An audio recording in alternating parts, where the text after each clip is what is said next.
Yeah, good morning, everybody. We see some happy faces in the crowd today, and we're glad to have you. I want to, before I start the meeting, I want to give you the rules of engagement, and then we'll stand for the Pledge of Allegiance. Um, Everybody's going to have an opportunity to speak. We're only going to give you 2 minutes. You can't donate your time, so it is 2 minutes, and I don't know where. Could you talk into the microphone so people can actually hear you? We're going to get. You just need to move it a little bit closer to you. Everybody's going to get their 2 minutes to speak. You can't donate your time. We're regulating this just to Des Moines County residents as well. At the end of the meeting, for public comment, you're more than welcome to have a public comment as long as it's not regarding the wind ordinance. Anything else that you have that you want to bring up, you're more than welcome to do so. I'm going to ask for everybody to be courteous. I know the last meeting got a little heated, and if you do decide to get heated, direct it toward me. I can handle the heat, but I'd much rather us do this in a cordial fashion. I believe that as Des Moines Countyans, we deserve that, and to each other. So with that being said, would you all please stand and join us for the Pledge of Allegiance?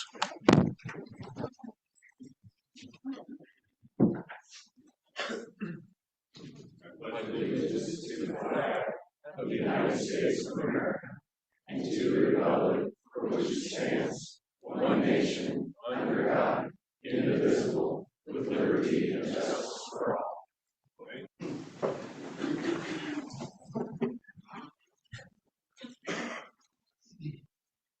Again, This meeting is now called to order. Can everybody hear me? All right. Next, we'll have the organization of board for 2026.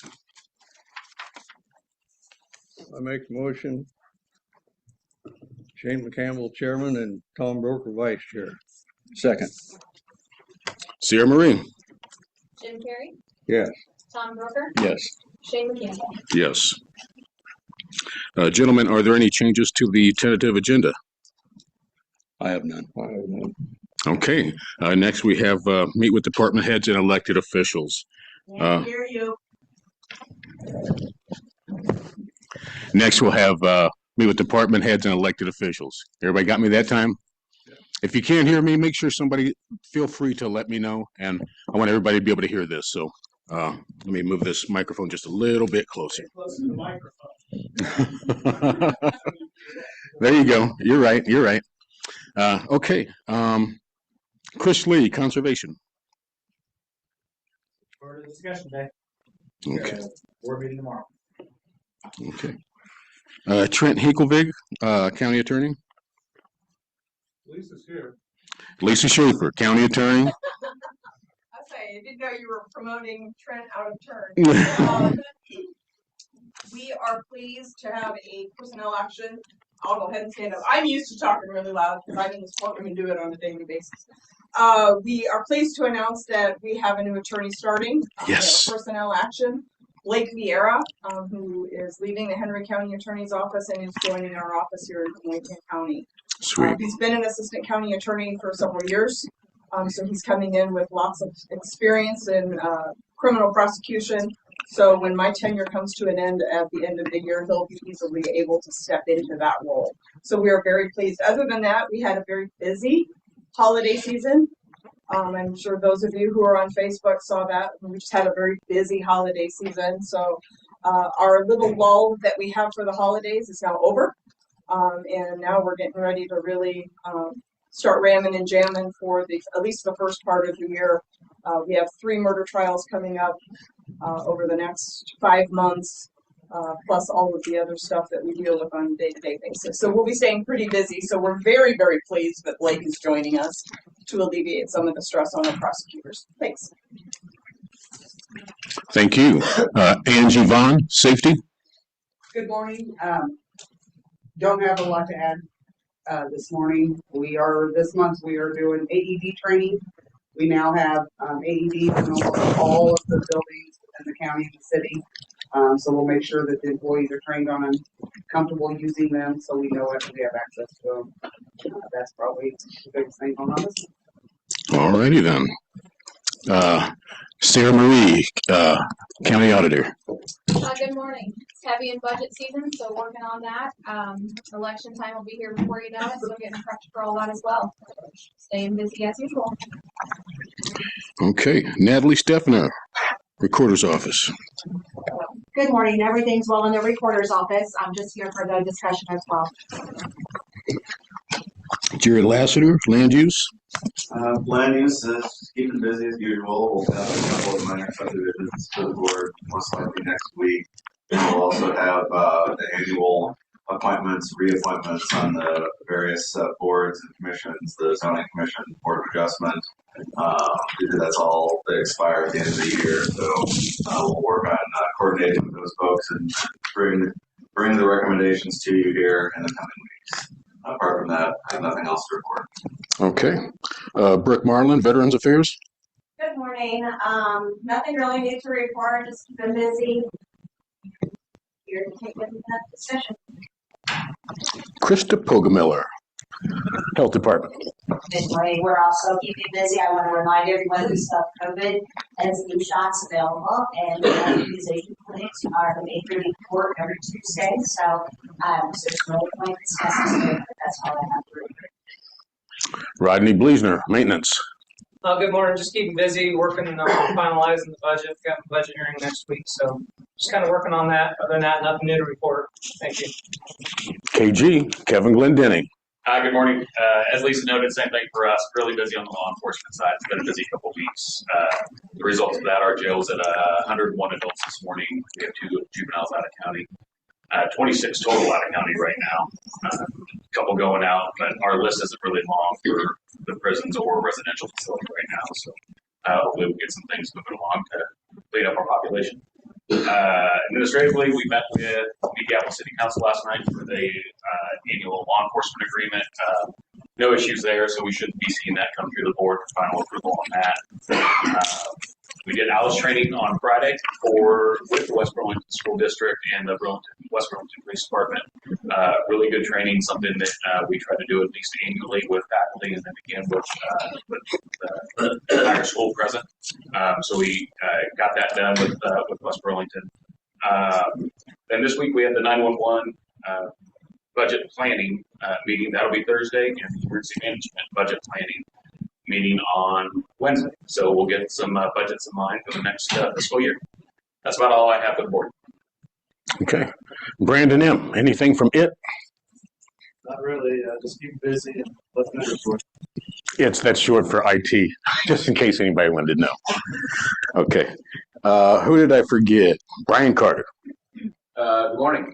Plenty of stuff going on. Finally got some mild weather that's not too wet, so we're trying to touch up some potholes. I'm sure everybody knows of a few here or there where it sat wet there a couple weeks ago. So we're out trying to do that. And thank you to everybody that signed up. I thought that went really smooth, so I appreciate everybody's patience with that.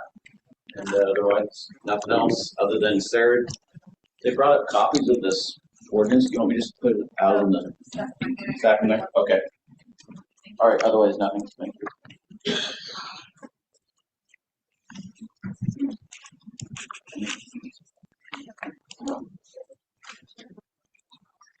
Okay.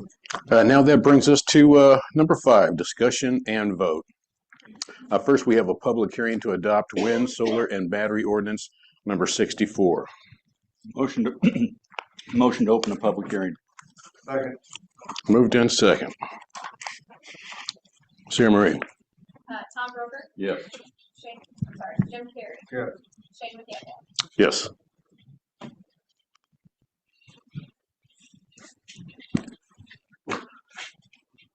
Are you ready for people to speak? Yeah. At this time, we'll take comments. I know that there's some people here that want to say, they have something on their chest, they want to get it off, and we want to let you do that at this time. Again, Brian's gonna work the clock.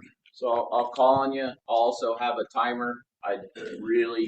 Everybody through this entire thing has done a great job. You kind of get caught up and emotional, but when they get towards the end and they hear that timer, they've generally wrapped up. I'd ask you to do that again. I haven't had to tackle anybody. That'd be great for me and you guys. Thank you. So I just ask you to do that again. If you hear the timer go off, not trying to be rude, just trying to do that 2 minutes that the board has established. So, I'll just call your names. Some of you, Mark, try to be early. If I miss you, please just raise your hand. I'll get you because I know some of you have commitments. If you didn't put that on there, get my attention here now, and I'll try to get you out of here fairly quick. And I'll apologize because I'll probably botch some names too. So, first one I have on here is John Oberly.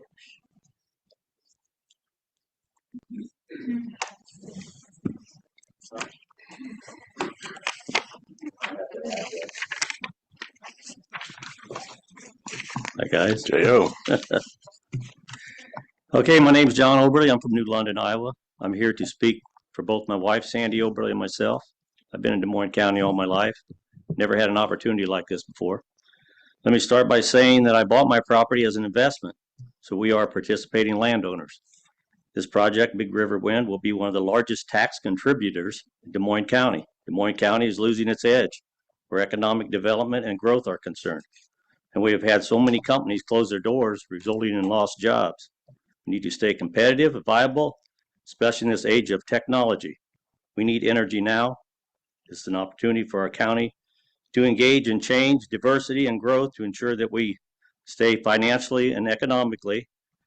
And the tax dollars that this brings in will benefit all citizens of Des Moines County, not just the participating landowners. I'm doing what is financially best for my family's future, and we are not responsible for the upkeep of our neighbors' views. It is our land, and others should not be able to dictate what we do with it. I have not attended all the meetings, but my wife has, but I've watched them online.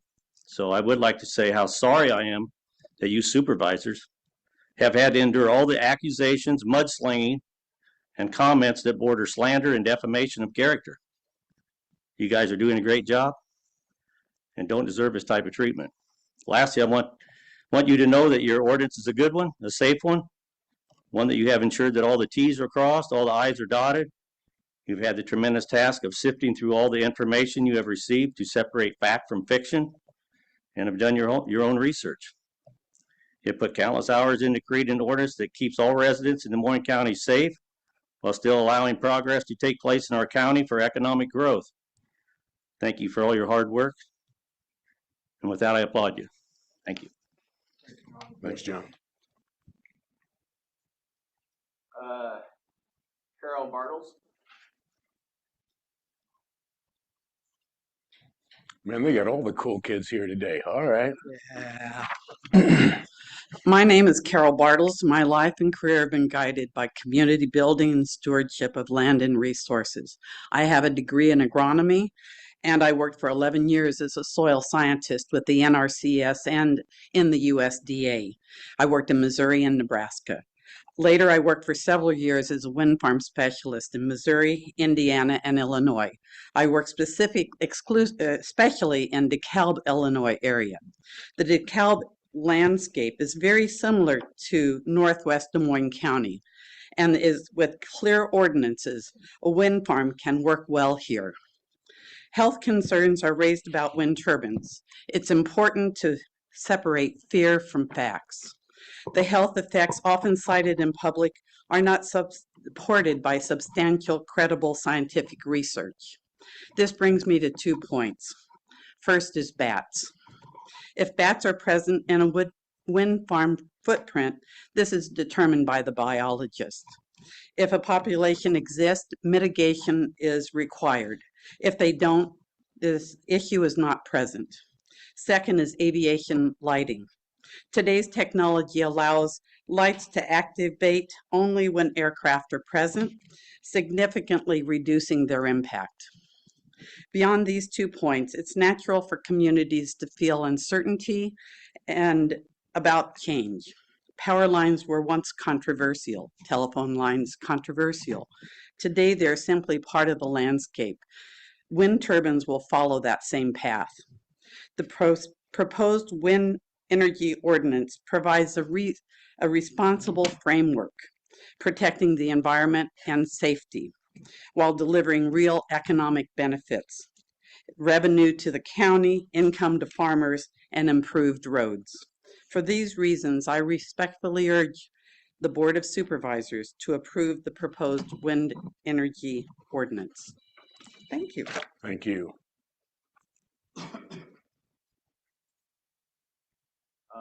Martha Wolf.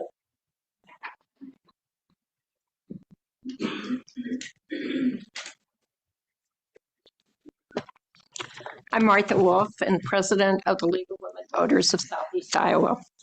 I know many feel that I shouldn't have any interest or be allowed to voice my opinion because I don't farm or live in rural Des Moines County. However, I do care about Des Moines County and its residents and our well-being, as well as the fact that I pay taxes too. When the Des Moines County Board originally passed a wind ordinance in July of 2023, there was not much public interest. That cannot be said of this ordinance. Ordinance number 64 that is before the board now has been a mainstay of almost every board meeting and work session since introduced. After hundreds of hours of meetings and work sessions since introduced, this is a more specific, safer document that covers wind, solar, and battery energy systems. The board has done their due diligence, and I feel it is now time to approve this ordinance. We have listened to many reasons against wind turbines. However, the benefits are in the best interest of the county. The turbines are clean electricity. Harnessing the wind is a natural extension of agriculture working with nature. They lower greenhouse gas emissions. This aligns with the stewardship values many farmers hold, caring for the land, not just today, but for the future. Farmers who hold leases will have a new stable income stream, a cash flow that perhaps helps them hang on to the family farm. Constructing the turbines will also bring construction jobs. The local economy and school district will benefit from the additional income stream. Folks, wind turbines empower farming communities to maintain and remain economically resilient, environmentally responsible, and forward-looking. They represent a partnership between agriculture and clean energy that strengthens rural life while contributing to a healthier planet. Change is hard, but progress moves forward with or without us. Thank you. Thank you. Diane Rolfe.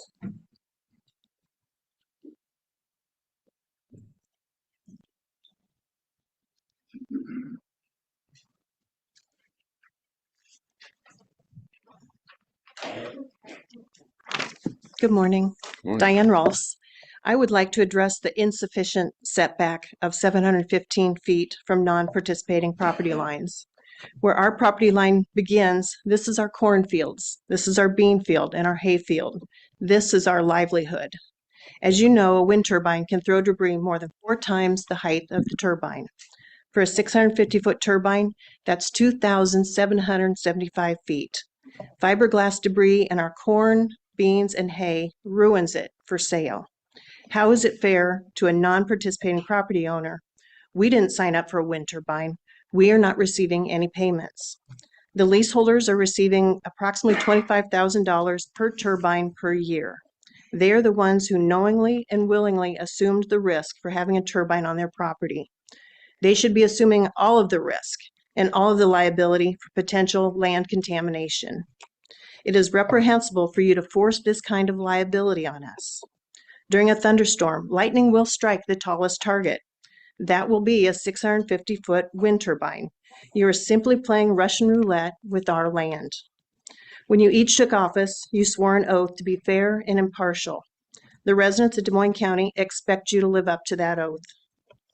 Mr. Broker, you admitted in a previous meeting that you know the majority of Des Moines County residents are not in favor of this project.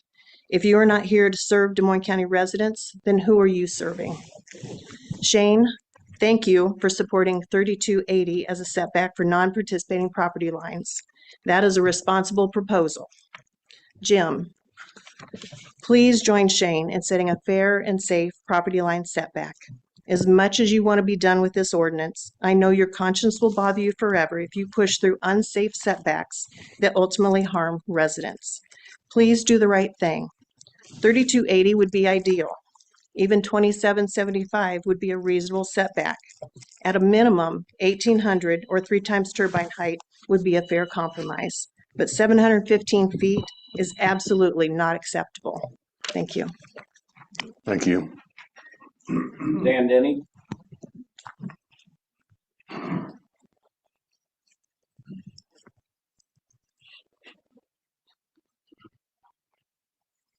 Good morning, gentlemen. Morning. I'm Dan Denny, lifelong resident of the Yarmouth area. I'm here in support of the windmill projects for the Washington Pleasant Grove Township area. I've looked from my farm for many years at a wind turbine north of New London, and it's constantly see it turning. It survived a tornado 2 years ago and has driven by it for years and scouted the farm ground around the windmill. Hasn't bothered me or many others. One thing we all realize is that wind is always blowing in our area. I feel the windmill project will be a huge economic boost for revenue in Des Moines County as we continue to grow in population. We need more electricity to be put on the power grid. Why not have the residents in the county receive the benefits from this, from the windmill in our area? It will be a huge boost for the whole county. Property rights need to be protected as landowners, as we have the right to build and what we want and follow the rules that you guys have covered here in the ordinance you put together there.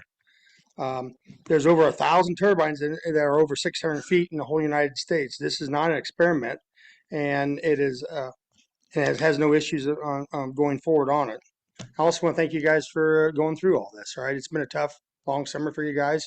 The ordinance is set good for all residents of the county there, and thank you guys for your time. All right.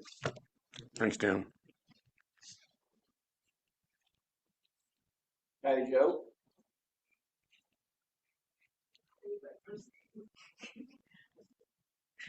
Good morning. I'm here speaking on behalf of my family who are landowners and farm in the Yarmouth area. We would like to thank you, the Board of Supervisors, for your dedication to this wind turbine project. You have been very transparent throughout the whole ordinance process. You have shared information and correspondence you did not have to share. You have spent countless hours sorting through information while learning all the facts about such a project. You have had to weigh the pros and the cons about such a huge project that can only advance the growth and the development of Des Moines County. These ordinances will allow landowners, I lost my slide here, to use their land and make it the most profitable for them, which is actually smart. I'm sorry, though, for misinformation put out there, and I'm saddened that week after week you were met with opposition where they thought only their opinions mattered. I commend you for making ordinances that the developer has to follow in detail to make this a very safe and successful project. The importance and benefits of this project far outweigh the impact of viewing sunsets. Change is hard, but your attention to details allows this project to develop for the betterment of Des Moines County for decades. And you know, everyone applauds the farmer for feeding the world, but no one seems to understand how hard it is doing it year after year and continue to make a profit to be able to pay for the next year's ever increasing expenditures. Farming is a very volatile occupation, and landowners have rights to use their land as they feel fit to help pay for these ever increasing expenditures, as well as the tens of thousands of dollars they pay in property taxes. I heard a great saying the other day, don't hate the player, hate the game. And how agriculture is right now is causing its players to seek options to stay in the game. Thank you.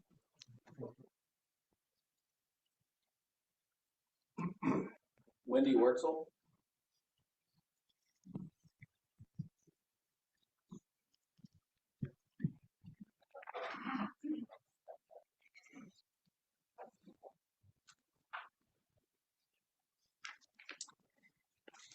Thank you for letting me be here. Thank you for all the emails, responses that I sent. I wanted to put a face behind the emails that I sent you so you knew who you were talking to. You all have been inundated the last few months. You all have been inundated the last few months. No wonder why. This is a life-altering project. I won't say anything today that has not already been repeated. I will just speak as an opposed resident. I grew up here. I spent most of my time riding horses on the peaceful county back roads.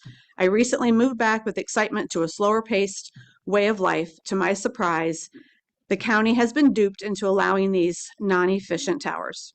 You might get me to understand if our power bills went down, but they never do. Seems these wind companies are full of promises when in reality is nothing but a smokescreen of lies. I am concerned about noise, infrasound, shadow flicker, ice throw, other disasters that could leave my property unusable. Where is my protection for my property rights? How am I protected when the noise is more than what the ordinance allows? When the shadow flicker is more hours? If you think we won't keep track of the decibels and hours, you are mistaken. New concerns have been brought up about damage to the aquifer. Yes, rural water is throughout the county, but I, like others, have livestock that depend on wells. We have brought you enough information to prove our concerns. We have been trying to compromise by asking for larger setbacks from property lines. We would like protection from the excess of the decibels and shadow flicker, new health concerns, damage to wells, and property damage. Your opinion of property rights is not consistent. You limit our ability to build on our property in the future. If we wanted to live by industrial complexes, we would live closer to town. Our countryside with its wildlife and major flyway for migrating birds is beautiful and should be kept as such. I will believe you have your hands tied, as I hope that all three of you understand and agree where we are coming from.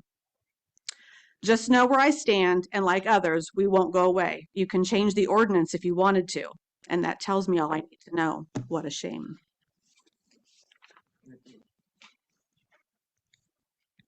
Allison Moore.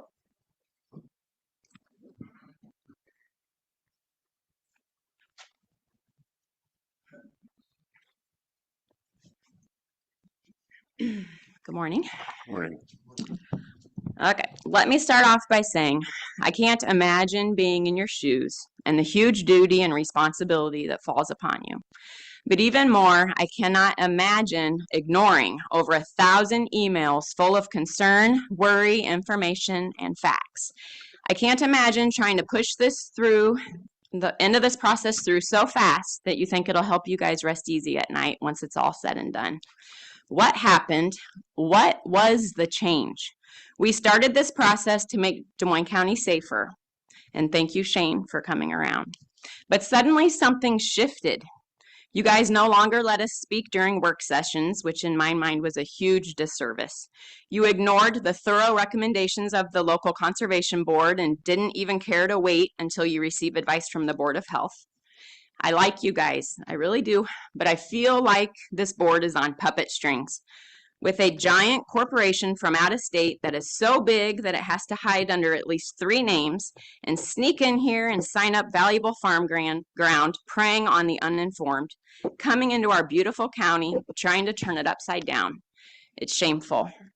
I urge you guys to take a stand. Cut off the puppet strings that are controlling you guys. The puppet master does not have our best interest in mind, only the mighty dollar. Our county can do better. We can do way better. It's not too late. Please vote no today so that you can extend our moratorium so things are not rushed through. You've done this much work. Let's finish it right. Implement more of what the Conservation Board has proposed. Listen to what the Board of Health concludes. See what our small towns like Mediapolis and Danville think. Did you guys check into the landing zone at Yarmouth? Have you personally looked into the possible national security risk with our ammo plant? Have you guys checked into the proximity of the turbines to USG and their tunnels, or considered setting safe future setbacks for them in our quarries? This is all necessary. I'm guessing there's a lot more work to be done. Cut the strings, start focusing on our best interests as a county again. Let's do this right. Property line setbacks, 1-step permitting, and extend our moratorium. Thank you. Niall Shade.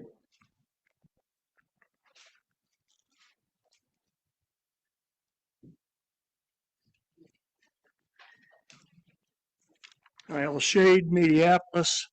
I wish to speak to something you've already heard. My wife has spent extensive time in front of you in past meetings talking about bats and birds and waterfowl. The bats we have in this county, we have three types of bats that are on the federally endangered species list. That's not fiction, that's fact. We have an Indiana bat. We have a northern long-eared bat. We have a tricolored bat. All of those by federal standards require a 3-mile buffer at a minimum. These are critical to our pollination of our farm, our crops that are grown. They're here. These wind turbine farms decimate these by the hundreds of thousands. You don't hear about it, but they do. There's the U.S. Fish and Wildlife study on the Indiana bat, which started last month, is requesting a 5-year moratorium. That's U.S. Fish and Wildlife is suggesting a moratorium of 5 years to study this further. Iowa DNR studies bat and bird migratory corridors. They're working on this now. The study is not finished. There's no reason to take action until we find out, and that's a state agency. So anyway, on to the birds. We have over 150 million birds that migrate right over Des Moines County. This is the heart of the waterfowl migration pattern right here. 150 million. Most of them fly at night. They cannot see these wind turbines. They get chopped up like dead chickens. So do we want to destroy that? I hope not. But the Iowa DNR recommended, or let me back up. In recent weeks, there's been 3 certified sightings of the bald eagle in Des Moines County near Yarmouth. This is certified. They've been noted. When they're noted, the DNR recommends a 3-mile buffer for nesting areas. Well, you know the bald eagles just aren't flying by and coming back. They're nesting here. So, okay.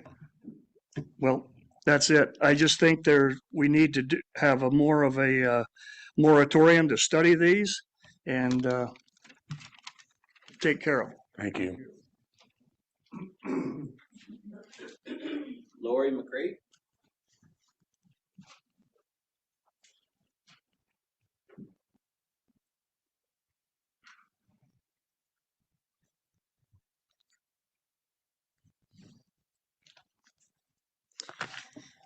Hi, I want to thank you guys for giving me time to speak this morning. I've been watching the whole wind turbine issue and I'm very concerned with what I see happening. These wind turbines will affect our entire county for generations to come, and I don't see where any of it is positive. I live out in the country in the middle part of Des Moines County, and one of my biggest concerns is for our safety. These turbines will be up to 650 feet tall, and I'm told they're some of the tallest in Iowa and the entire U.S. Many have said they are experimental. Then they can be as close as 715 feet to my property line. I just don't see how this can happen. It's not safe and it's not protecting my property rights. I can't imagine how something 65 stories tall, being just over 2 football fields from my property line, can be considered safe. There have been several turbine failures in Iowa and many, many more across the U.S. This is not safe, and it will absolutely change everything about my property. It'll change everything about my home. It'll change everything about our county. I hope you reconsider and establish a safe setback distance from my property line. Thank you. Thank you. Kenny Olson.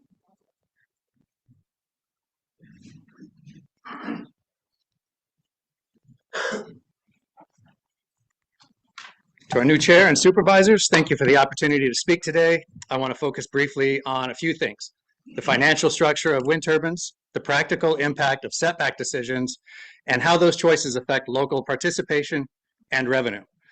First, on the financial side, the turbines' foundations, roads, substations, and eventual removal are paid for by the developer, not by Des Moines County taxpayers, not by school districts, and not by utility ratepayers. If a project fails, that financial risk does not fall on the county. What does stay local is the tax base. Wind is locally assessed in Iowa, which means school tax revenue generated by wind turbines follows where that infrastructure is actually located, not countywide and not statewide. In this case, the proposed turbine sites are all within the Mediapolis Community School District. On setbacks, it's important to talk about real-world outcomes. The 3,280-foot setback, about 2/3 of a mile, doesn't meaningfully change safety outcomes. It changes who can participate and dramatically limits siting options and makes projects economically unfeasible.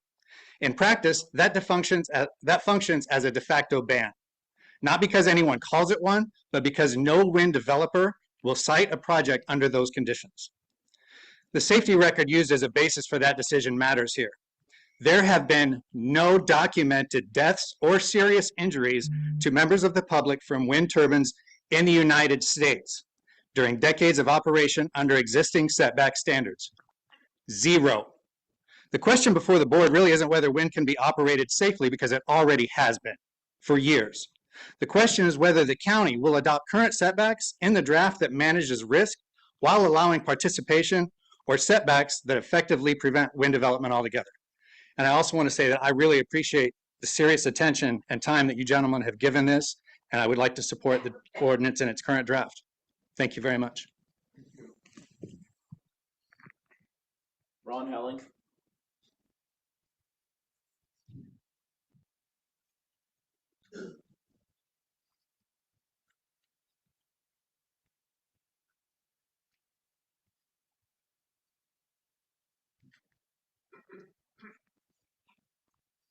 Thank you for giving me this opportunity. I would like to talk about death and the death that's likely to occur in unprecedented levels with these windmills. There are no windmills currently this height in Iowa to determine the destruction that's going to happen, but we know it's undisputable that destruction will happen to bats, as Niles said, to endangered species, to eagles, to trumpeter swans. You know, when I was a kid growing up in this county, never saw eagles, never saw trumpeter swans, and now they're very common. But I'm afraid that that's going to have an impact that's not repairable. Yes, there are provisions for mitigations in this current ordinance, but we don't know if that's going to work. It refers to sustainability. That's a rather nebulous concept. What is that? 2 nesting pairs? We don't know ultimately what that's going to cost, what that impact will be. You know, I would encourage and hope that you would look at setbacks similar to what Henry County has developed. You know, they have their own planning and zoning commission. They didn't use SERC to determine what the best interests of their county would be. And they've come up with some more reasonable setbacks and heights of turbines that I would love to see Des Moines County look at. Thank you. Thanks, Ron. Monica Samples.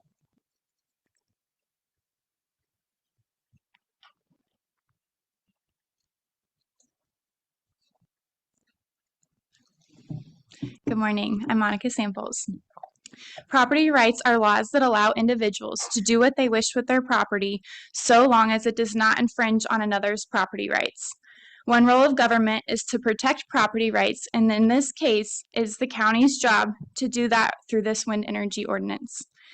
The current ordinance allows only a 715-foot setback from property lines, which will make it impossible for some landowners to safely build a house on their own property in the future. Isn't this a clear infringement on their property rights? As a resident in the city of Mediapolis in Des Moines County, why can't I have a single chicken on my property in town since it is my property? I'm not talking about a 650-foot wind turbine here. I'm talking about one single chicken. Well, I can't have a chicken because the city believes that would be infringing on my neighbor's rights.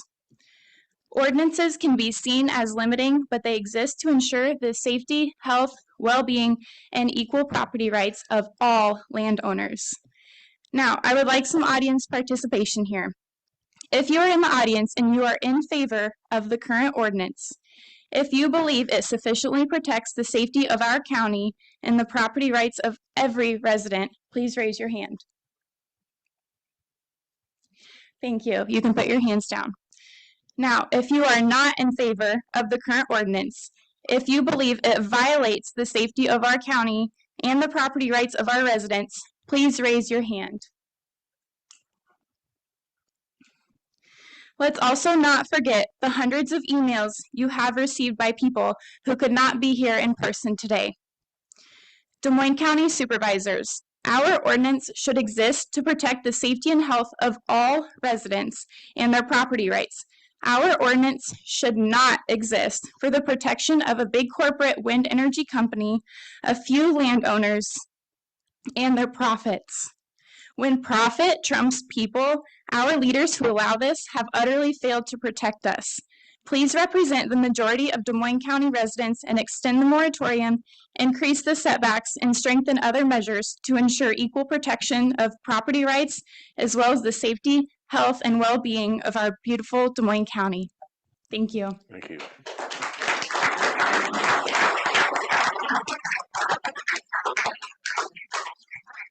Terry Davis.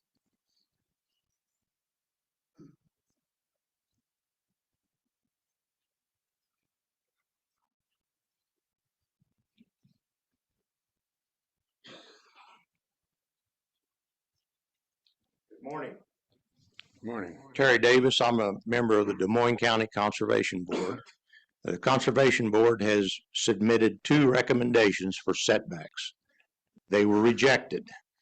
Tom Broker said that he figured that we would have problems getting people to join the Conservation Board if that responsibility was, if that ordinance was made, that was made part of the ordinance.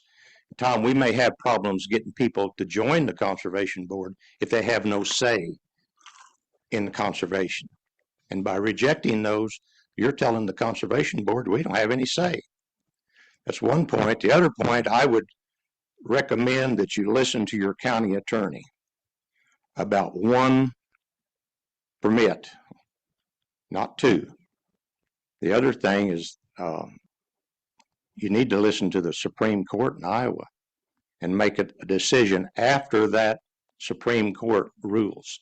Because if you don't, you may get egg in your face. So thank you for your time. Thanks, Terry.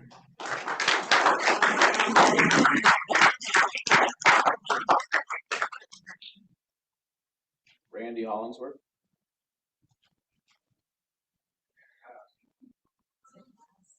He's passing. Thank you. Philip Bauman.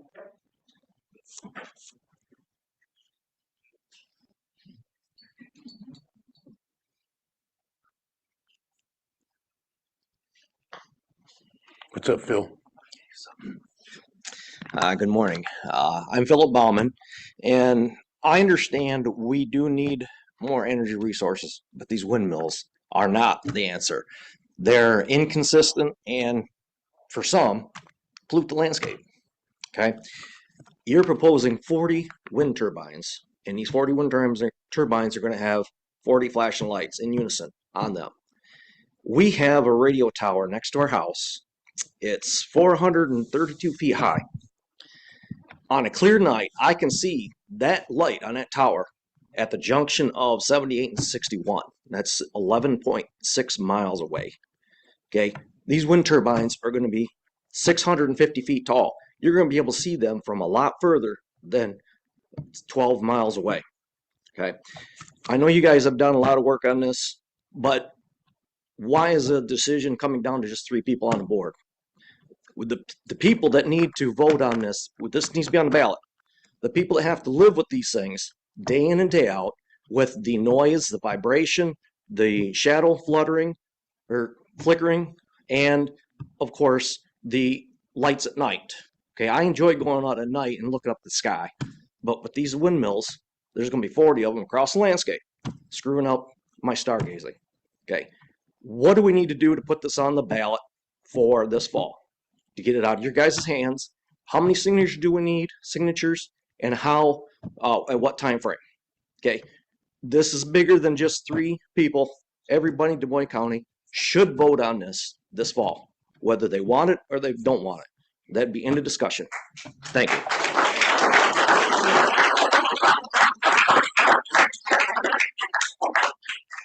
Dan Keitzer.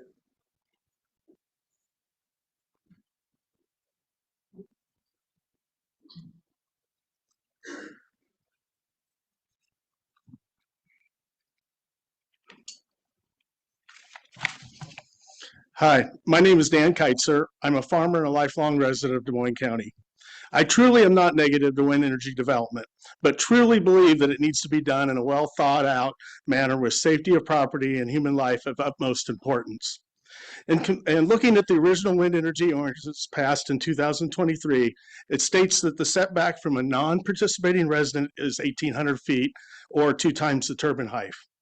And looking at the proposed ordinances, I see the only change in the setback to residences is changing 2 times to 3 times. That makes a 650-foot turbine would add 150 foot extra to the setback. After several wind turbine failures in the recent years in Iowa, where debris was scattered over more than a half mile from the turbine, I do not feel that allowing wind turbines closer to 3,000 feet to non-participating residences is giving occupants of such a residence the safety they deserve. It is interesting that according to a safety manual, which was published in 2018 by Nordex, a wind turbine manufacturer, sorry about that. It states on page 46 that during a thunderstorm that wind turbine technicians should, and I quote, wait in a vehicle at a safe distance from the wind turbine approximately 1 kilometer away until the thunderstorm is passed, unquote. How far is 1 kilometer? It's 3,280 feet. Wow, the proposed ordinance allows turbines to be built within 1,800 to 1,950 feet of a residence. However, the employee safety manual tells workers to get away at least 3,280 feet. One final question I would ask the board. I realize that none of you live around the proposed project, but at your current place of residence, would you personally feel safe if a 600-foot windmill was only a third of a mile away from your house? I would not. Let's not just hasten and pander to the wind energy company, but take the time to put together a well-thought-out ordinance that provides non-participating property owners the rights they deserve. Thank you.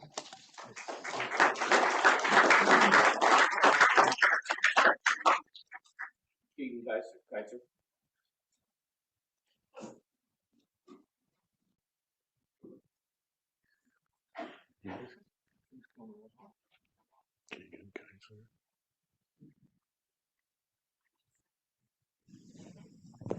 As a Des Moines County farmer engaged in several trade organizations directly involved in agriculture, I remember not too many years ago. Can you repeat your name? I'm Keaton Keitzer. Okay. As a local farmer engaged in multiple ag trade organizations, I can remember not too many years ago working alongside the three of you, working hard to get the mental health levy removed from property taxes, with the idea that would help the county budget and would help us property taxpayers. Several years later, I'm sure it's helped the county budget, but it's done nothing to help us property taxpayers. We are still paying high property taxes. We look at this project from a non-participating landowner standpoint. We're supposed to be sold. That's going to help the county from a property tax standpoint. I can understand that, but I can also understand that hog barns would also help property tax or help the county from a property tax and revenue standpoint. But we're not going to go around and build hog barns terribly close to neighboring property and non-participating owners. We would have to have we'd follow regulations we'd use guidelines from the Coalition to Support Iowa Farmers as far as setting them back from non-participating property owners by putting landscaping around them and trying to be respectful of our neighbors, as these wind turbine ordinances don't allow or aren't catered to. Additionally, we look at where they're going in the Mediapa School District. I don't know how we can argue the Mediapa School District is short on funding. We've got $11.5 million elementary project going on right now. Yes, we did vote down an additional $8.5 million in funding because the credit card got maxed out on sales tax revenue on that elementary project, and we said no on opening another line of credit on property taxes. The school district was also adamant to us that they had sufficient funding to pay for insurance, utilities, operating costs on those facilities. So when they've got plenty of money for that, I don't see how they need the money from the wind turbines. Thank you. Kathy Ziegler.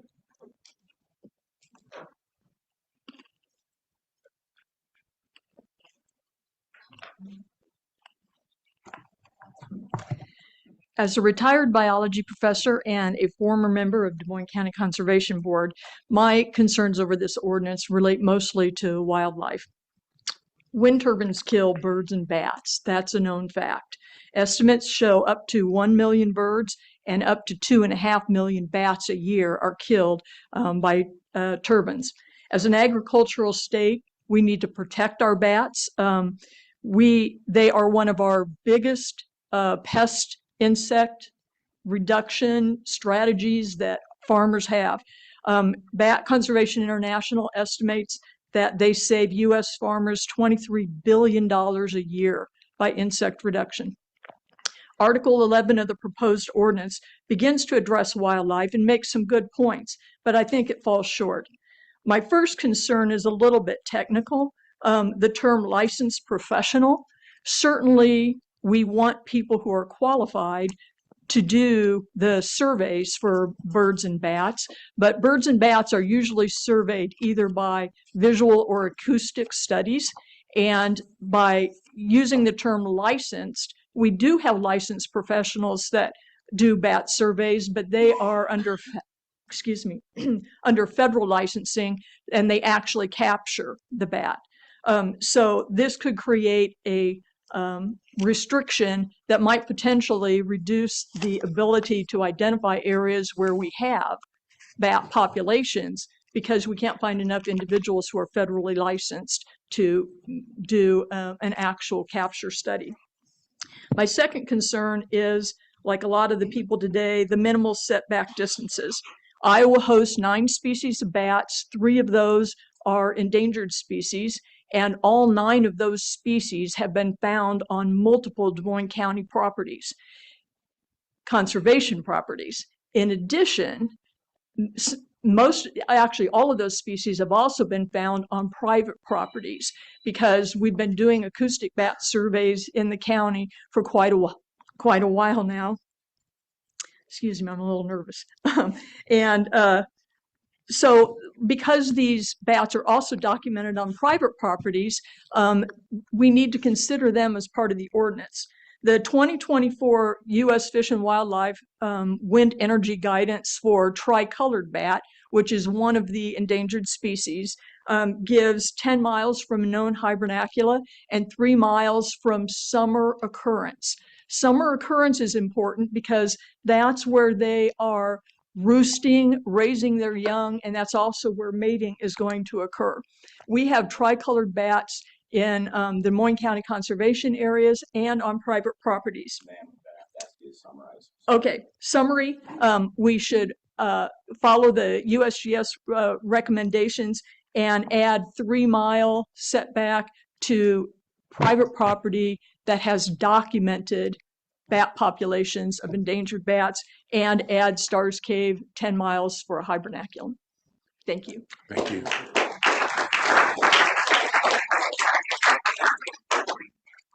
Doug Barkus.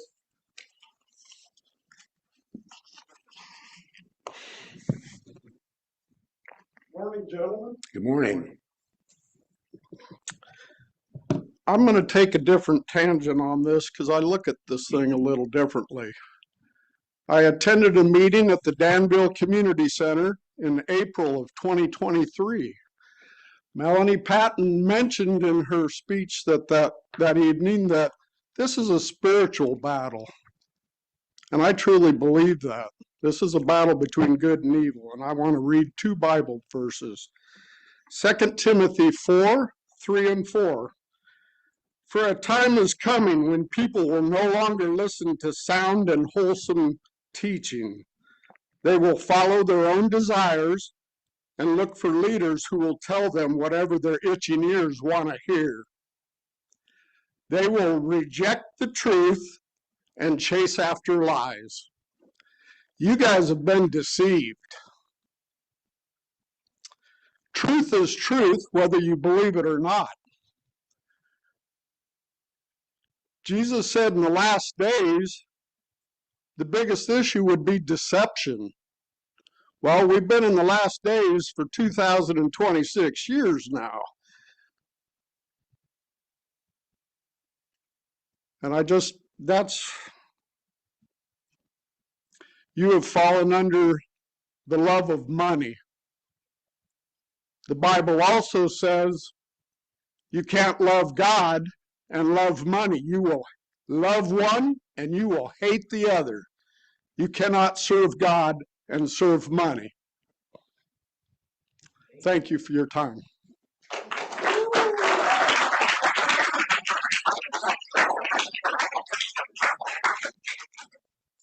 Brian Messer.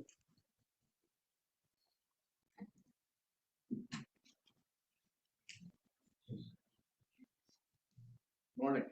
Morning. I'm Brian Messer. I live here in town in Burlington. I farm out by Yarmouth, Morning Sun, by Mount Union.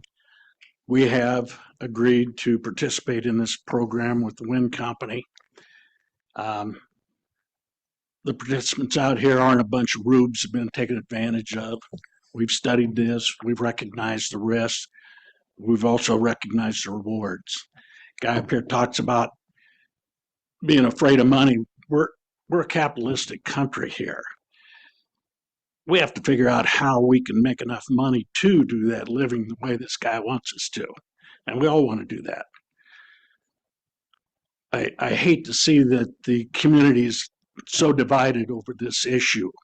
I think you guys have spent a lot of time trying to be fair to both sides.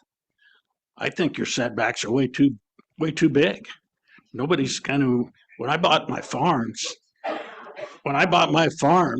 I didn't buy a setback. I had to buy the whole thing. I don't like the looks of houses and chicken coops and grain bins. I'd like to look over bare land all the time, but that's not reality. We've got economics here to deal with. I appreciate the time you guys put in this, and thanks for everybody's input. You've heard the arguments. They say you're not taking enough time. You guys spent, what, 9 months, a year dealing with this? I think you should pass this thing and move forward. These windmills are going to be put up. They can be taken down. Things can change, and they will change, and it's hard change. But I encourage you to approve this. Thanks. Thank you. Donna Massner.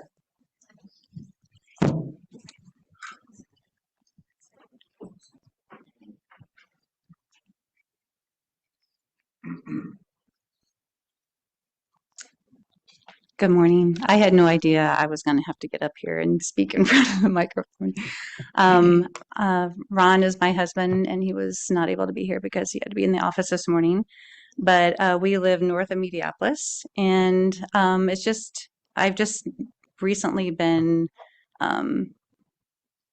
finding out all the information that people have been saying today.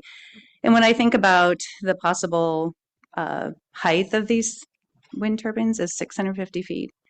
That's just unbelievable because the tallest building in the state of Iowa is 630 feet. So I've been in the Arch, I've been up in Iowa City at the Children's Hospital, and that's going to be 4 times higher than the Iowa City Hospital.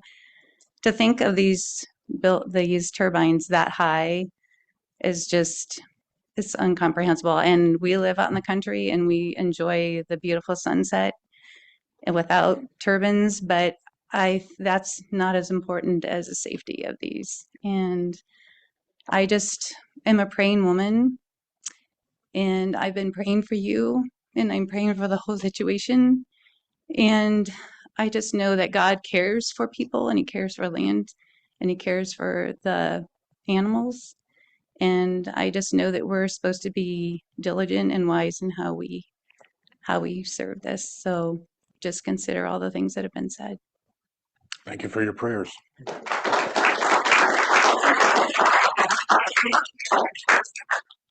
Brenda Schneider.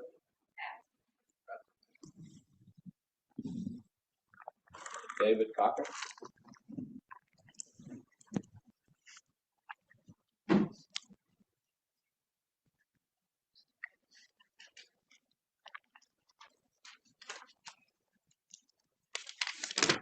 Good morning. I'm David Cochran from rural Des Moines County, West Burlington.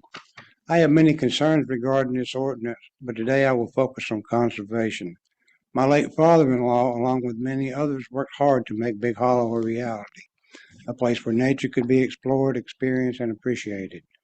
I believe the Conservation Board has done their homework and relied on facts that tried to protect our environment and wildlife, yet you choose to ignore their advice after you requested it.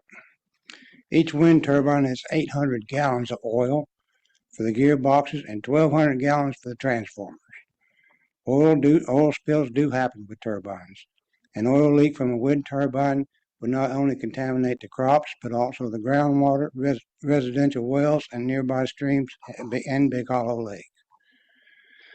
Are you going to require secondary spill containment, or as you choose to do with endangered species, do you plan to mitigate the contamination? The definition of mitigation is to reduce the harm or make something less serious. Here's a thought: let's prevent it. My family and I camp at Big Hollow often. We enjoy taking our grandchildren to swim, fish, and hike, and get some peace and quiet. One of our favorite things to do is watch the night sky. We've seen comets, lunar eclipse, and shooting stars. The observatory is always a big hit with them. The turbines will kill that experience. After construction began on this commercial wind turbine complex, we, along with many others, will no longer visit Big Hollow, as we prefer camping in nature rather than hearing wind turbines or seeing a multitude of lights by night and numerous spinning blades by day. We'll spend our money at Geode, where we can enjoy nature without commercial wind turbines polluting our skies and farmland. Thank you for your time. Thank you. Thank you.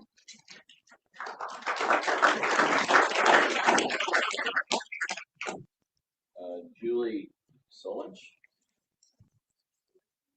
Solinsky, sorry. Took a stab at it.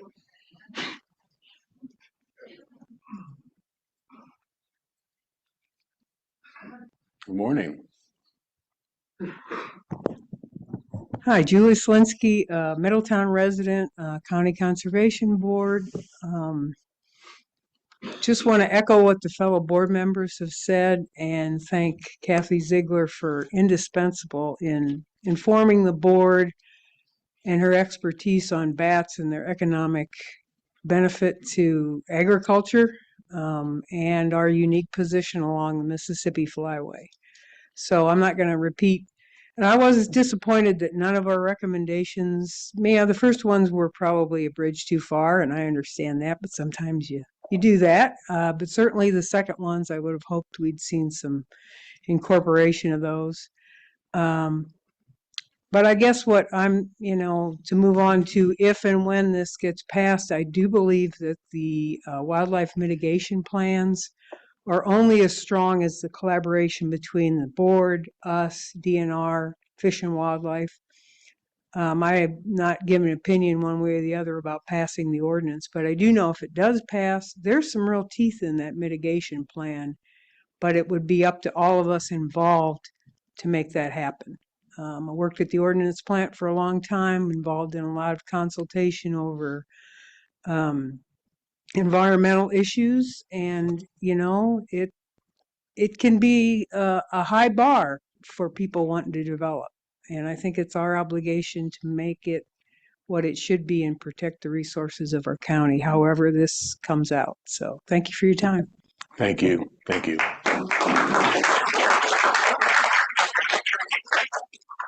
Julie Zimmer.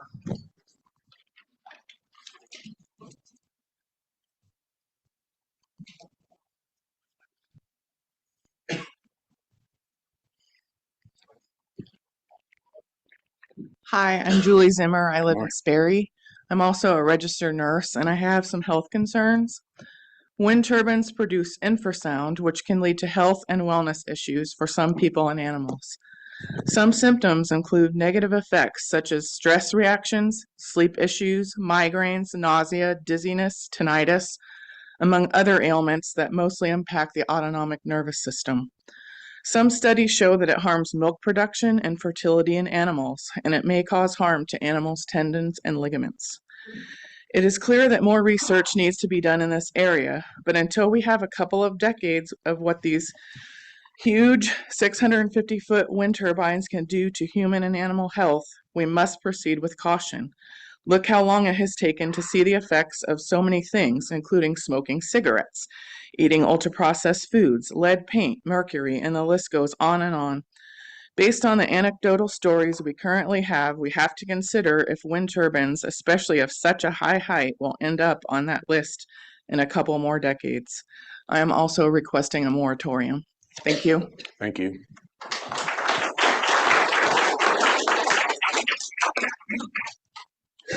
Lori Andrews. Sorry, Lori Andrews.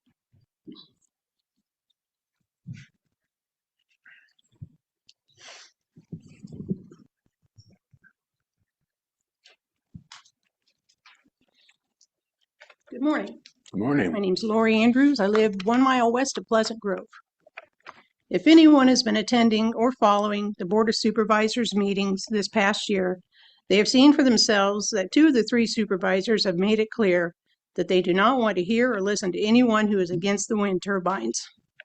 You have ignored, ridiculed, and berated people who are presenting facts and data that show the danger of not establishing a safe wind ordinance. You refuse to have a public hearing at night so that more people can attend. When you are pressed on your positions, your answers are usually short and non-descriptive with no explanation. You say you are basing your decisions on other county ordinances, even though a large number of counties have enacted safe ordinances or revising existing ones that make sense for everyone involved. I'm sure you have heard about the classic nuisance law. It balances a property owner's right to use their land with their neighbor's right to enjoy theirs, finding liability when one's use causes a substantial and reasonable interference with another's use, assessing risk and reasonableness against community standards. Most people in the county are asking, why aren't you listening? Why are you determined to enact an ordinance that is so one-sided? This is too important of a decision for our county. It needs to be voted on by the county residents. Put the power back in the people's hands where it belongs and let them decide. Thank you, gentlemen. Thank you.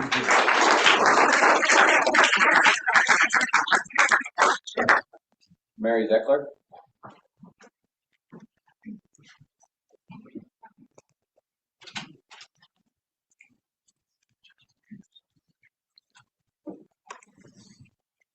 Good pronunciation. You got it right. Yeah, you did. Mary Zeckler. You represent all of us in the county, and I know it's been a lot of work, but that's it's an unusual situation. We rely on you. Wind turbine companies answer to their stockholders. In a sense, that's what we are to you. We vote for you. So we think the decisions you make are far-reaching and well thought out, hopefully. This ordinance is one of those decisions. The 2 questions I have are probably going to be answered in the permit process.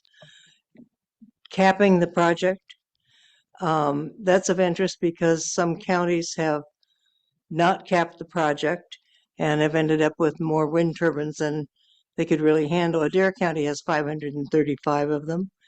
I'm not sure even what this project is until the project plan comes in. It's ranged from 40 to 80 and in just discussions.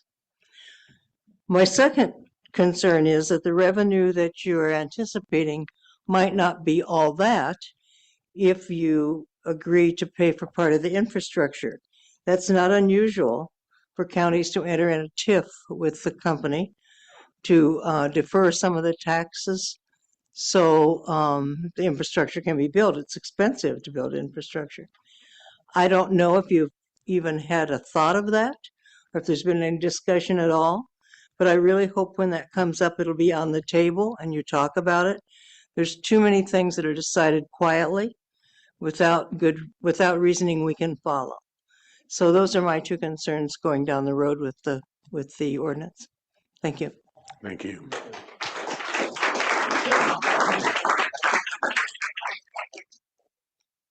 Jacob Nye.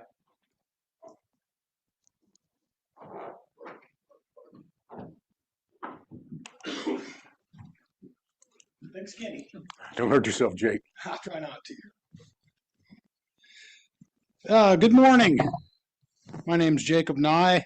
I serve as the business manager and financial secretary for IBEW Local 13, the Electricians Union. I currently represent 123 members in Des Moines County, within the city limits, with outside. You've spent roughly a year generating a very high quality ordinance that protects county landowner rights while ensuring a safe environment with the proper development of these new styles of electrical generation. This additional electric generation can help supply an increasing demand of electricity that we all rely on and make Des Moines County and Southeast Iowa a viable location for additional economic development through cost-effective and reliable electricity supply. I fear that if we do not see additional generation sooner than most traditional forms of generation can possibly allow for, we will see unsustainable cost increases and could potentially lose the reliability of the supply that we have all become reliant on. These issues will not only impact our lifestyles and our pocketbooks directly, but also through potentially severely negatively impacting economic development in our area. I strongly encourage the passage of the ordinance without any further delays that you have invested so much time into this point. Thank you. Thanks, Jake.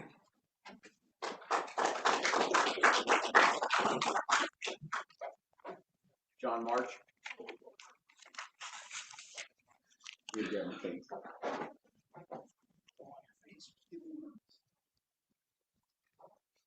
Had to step out to use the bathroom. I apologize. I need to go use the bathroom too. Should we take a break? All right. My name is John March. My wife and I recently purchased, in the last 3 years, ground out on Jimtown Road, which is come to find out is going to be affected by this windmill project. We wanted to build a house for our forever home. Put a lot of time, money, effort into that. I know there was another gentleman that's kind of in the same situation. We don't want to build our house next to a windmill. We know the property value is going to go down. I mean, it's reality. How much money do we stand to lose if we do? Could break us, or we could just lose that ground. We fought for a long time to get ground to build on. I know in the past 3 years, you guys have made some hard decisions for Des Moines County. I appreciate that effort. My question is, why wouldn't you put all your good work for the county to be forgotten on one big decision? Put that burden back on the taxpayer and say, let's take this to a vote.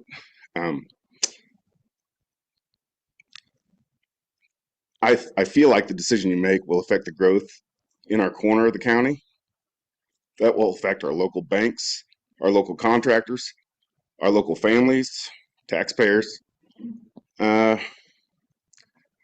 I heard the project will net $1 million for Des Moines County.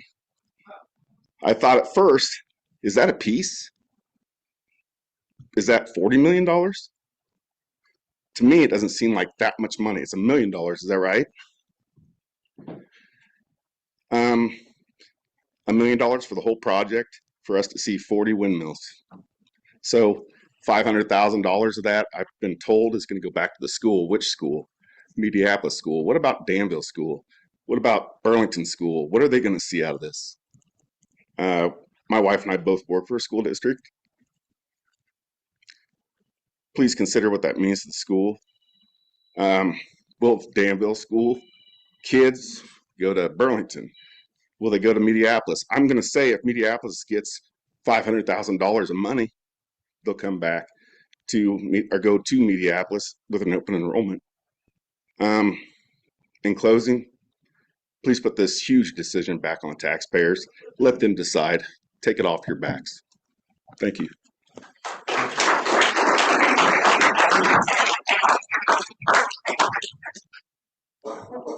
Elizabeth Bauman.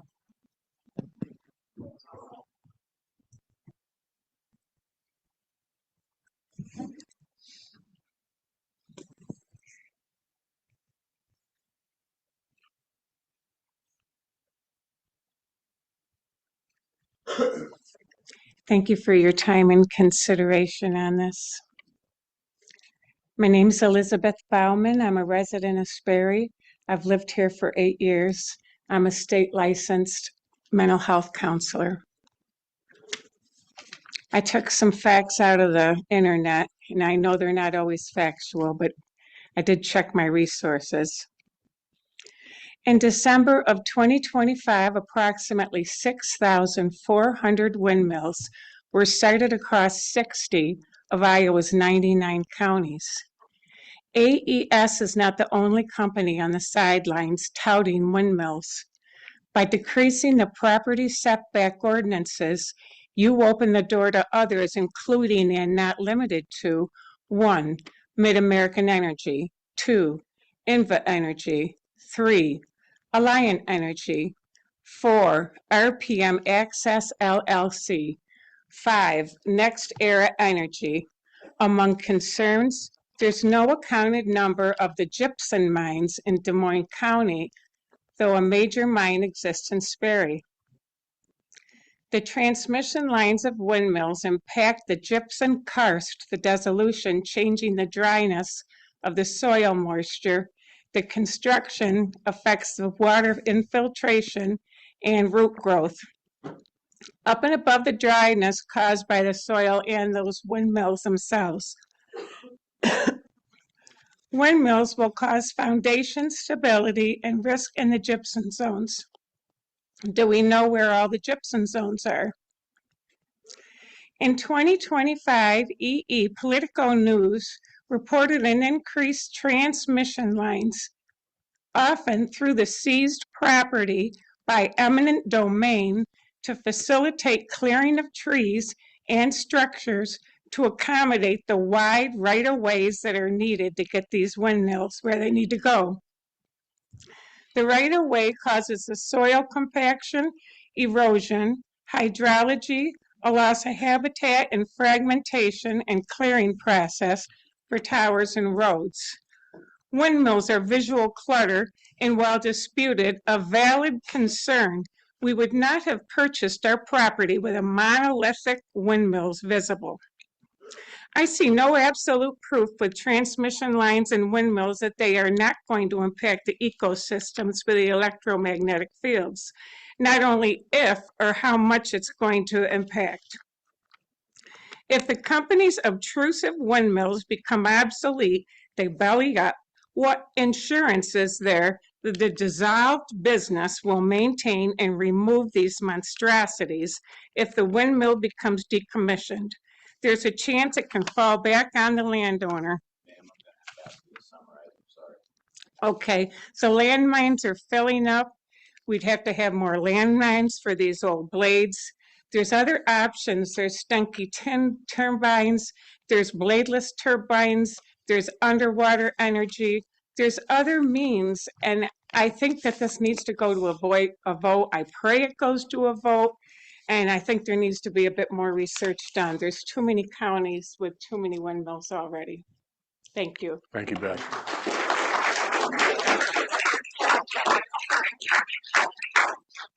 Joshua Plum.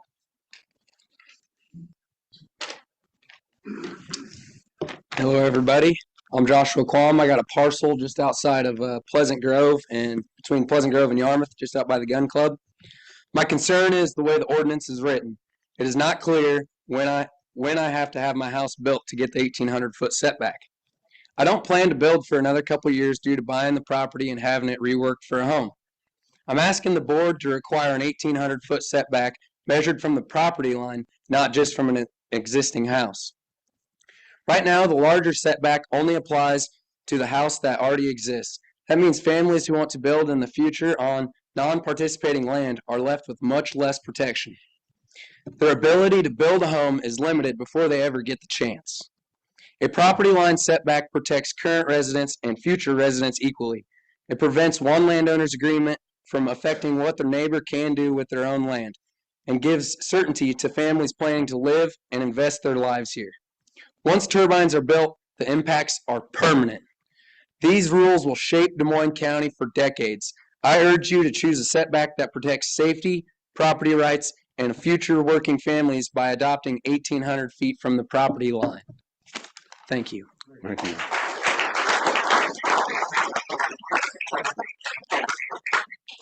Brian Drew.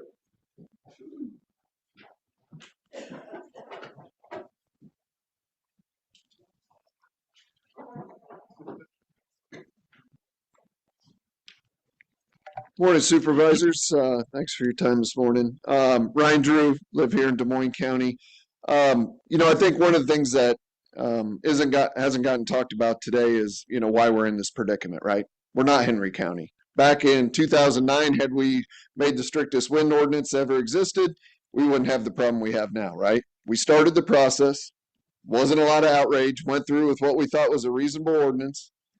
Now we find out where the project's going to go. People are upset, understandably so. It's changing their view forever. Nothing we can do in this room is probably going to make that happy other than outlaw. But that's not the way law works in Iowa, right? And we saw how many counties have gone down this road and what it's potentially cost.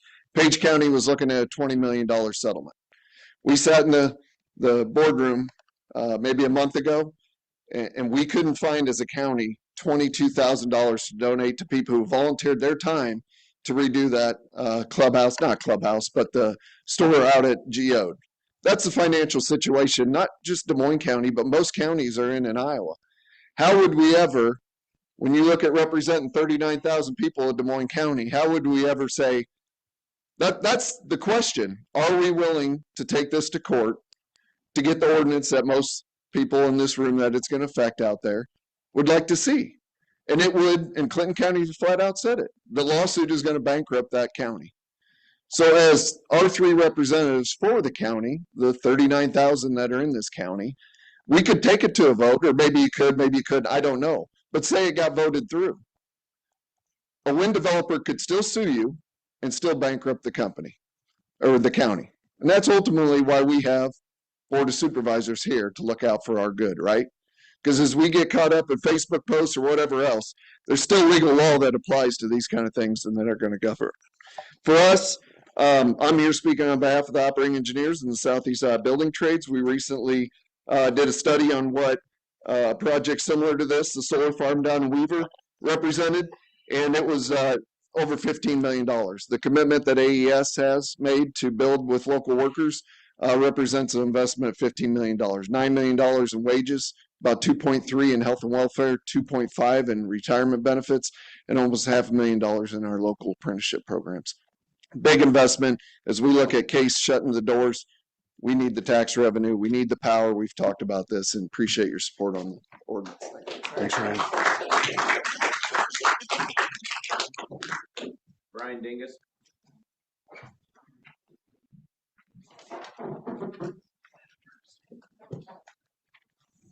Morning, fellas. Good morning. How are you, Jim? I'm with Sierra. I'm a crop duster. We work out of the Yarmouth area. I'm hearing a lot of names. We don't get to meet you. We run through the co-ops. Thanks for your business. I did a little checking. I checked with some other aerial guys that work these wind farms.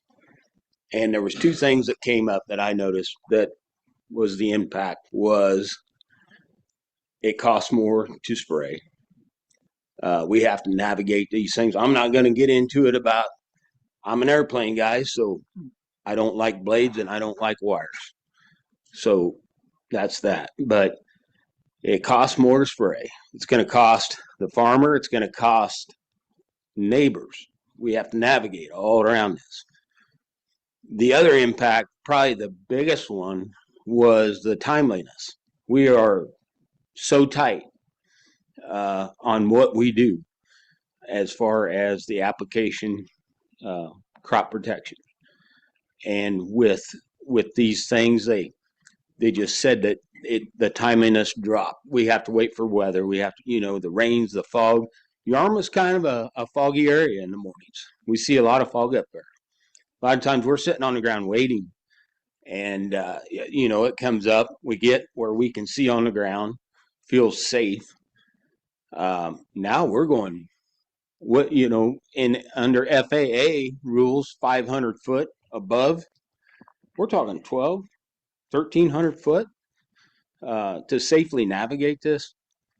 It just sounded like there was a lot of cost, a lot of suppression on crops not getting treated due to some of these wind farms. So that's all I have to say. Appreciate your guys' time. Thank you. Thank you.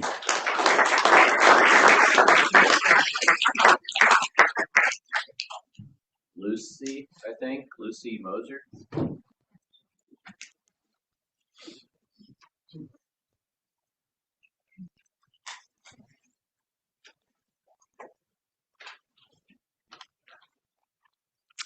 Lucia Moser.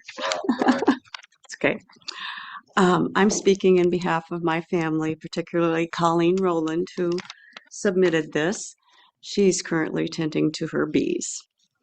A lot of what she has here is repeat. The only thing that I think I need to touch on is accountability. She writes, residents need a clear local contact, a straightforward complaint process, and confidence that problems will be addressed quickly and enforced by the county. She also writes about the distances. They need to be fair for the people who live here. Thank you for listening to us Thanks, today. Lucia.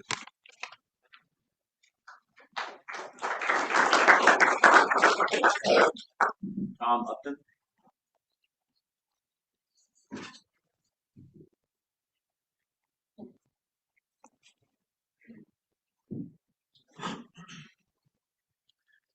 Greetings and good morning. Thank you for having me up here. It's Tom Upton. I'm from Mediapolis. We've heard a lot of statistics. We've heard a lot of plus and minus on this. The room seems to be evenly split. I just want to say something about stewardship. God gave us our land to take good care of. Is this the best use of our land? Prime farmland should be farmed. And I read most of the ordinance. It's a pretty good ordinance, really. But do we really want these things? We're moving in a direction of what we call progress, but in reality, these things will eventually fail. And when they do fail, there's mitigation, there's disposal. Who's going to be responsible for that? Looking down the road, I'm an old guy, so I won't be here that long. But my kids, my grandkids, they got to deal with this stuff. So let's not destroy our cropland for temporary gratification and money. Again, we're supposed to be good stewards of what the Lord has given us. Let's keep it that way. I want to put this up for a referendum. I've heard other people saying that, so please consider putting it on a referendum. Let the voters decide. Thank you.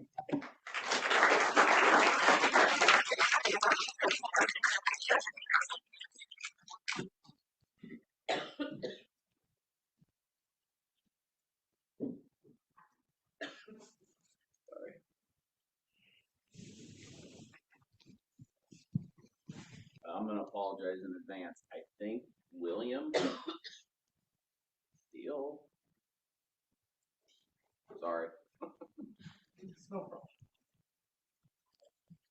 Bill Teeley, Pleasant Grove Township, and I am in favor of the windmills. And I think the ordinance should be in favor of the 650-foot windmills. From the initial windmills that were put up, it was found that lower wind speeds, they were not as efficient. Going with the taller ones with the longer blades increases the efficiency. If we're going to have them, we should have the most efficient windmills, be able to produce the most energy and at the lowest wind speeds. And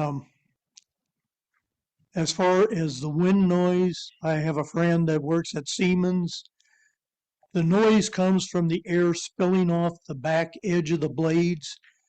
They have improved them, and the noise coming off is virtually no longer there. At an open house a couple years ago, I was to the New London windmill. You could hardly hear the thing standing right underneath it. So I think we've got a whole lot of Chicken Little said the sky is falling, and too many people are kind of like Henny Pennies, taking what they're hearing that is not really the full story and running with it. The other thing I think we need to look at is what our future real estate insurance costs are going to be. We had that big derecho come through the middle of Iowa, hit Cedar Rapids the most. The iHeart radio station antenna failed. It was rated for wind speed of 130 miles an hour. They estimated the wind speed was 140 miles an hour to collapse it. And then just 2 years ago, I believe it was, another derecho started in Missouri, went through, it hit the Hamilton, Illinois area very hard. Connable Road, 6 barns that I knew of were taken out, numerous trees, I think 12 power lines. Going back to what the carbon dioxide levels were in the atmosphere at the beginning of the industrial age to now, we have doubled the amount of carbon dioxide. Anything that burns fossil fuels creates carbon dioxide. I'm concerned about what my grandchildren, my great-grandchildren are going to have. The more we keep burning fossil fuels and increasing the carbon dioxide, the worse the weather is going to be. It's just plain common sense. You're gonna have to summarize. Okay, thank you. So anyway, I am in favor of the windmills, and I'd like you to support that. Thank you.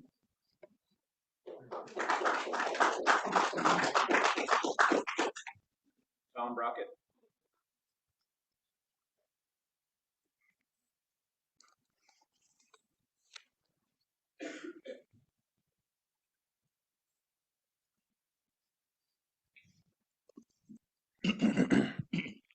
Good morning. I'm Tom Brockett. I live in Sperry. I just want to cover a couple real quick things. First off, I think it's a disgrace that you guys didn't take into consideration what the Conservation Board has told you. I don't know why you think that you shouldn't listen to them. I mean, they know what they're talking about. Also, you haven't even heard from the Health Board yet, and we're trying to ram this thing through. So maybe we should wait. I think that we should follow Henry County and do a better setback from property lines. The other thing is, I think that we need to take this off your shoulders. This should be voted on. This shouldn't. You 3 men should not decide what happens and what's best for our county for the next 40 years. Put it on a ballot. Let the taxpayers vote on it. And then if there's a lawsuit, it's up, that's on the taxpayers. They voted for this, and that's what they wanted. The only other thing I'm going to say is I shouldn't have to take vacation time from work to come talk to you. Why are we not having a public hearing at night? There's lots of people that want to be here, and they want to talk to you guys. They can't get off work. Those are the people that pay taxes. They need to be heard. So that's all I got to say.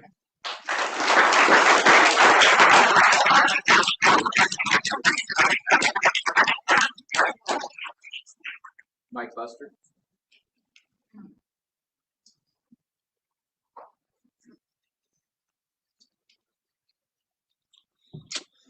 Mike Buster, been in Des Moines County a long time. Basically a conservationist. I believe those two guys that talked about God and the use of this land. I think this thing got all out of whack. I think you guys aren't using your common sense on this. I think the issue is you go to something that's reasonable and it goes to 650 foot, and this creates problems that shouldn't be. If we're talking 650 foot here, we're talking that something that doesn't belong in Des Moines County, and it shouldn't be an issue. It should not even be considered if it's got to be 650 foot and cause all these issues. I'm definitely a conservationist. I'm not a farmer that clears from road ditch to road ditch and leaves nothing for God's wildlife. So this is a major concern for our family, for our kids and our grandkids, and I think this should all go for a vote for the Des Moines County Register. Thank you.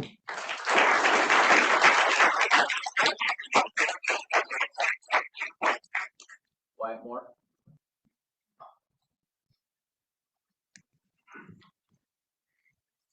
Wyatt Moore. I want to echo what Tom said 2 turns ago. We voiced at the last meeting how the working class is not able to be here and physically voice their opinion. And we asked you guys to have it in the evening, and you guys did not follow up with that. So disappointed in that. It's good to see you guys writing everything down. I got a lot of stuff to say, so I'm going to keep it short. We're trying to push this thing through. It's budget season. There's stuff going on with the Iowa Supreme Court. The last I heard, we don't know where this energy's going.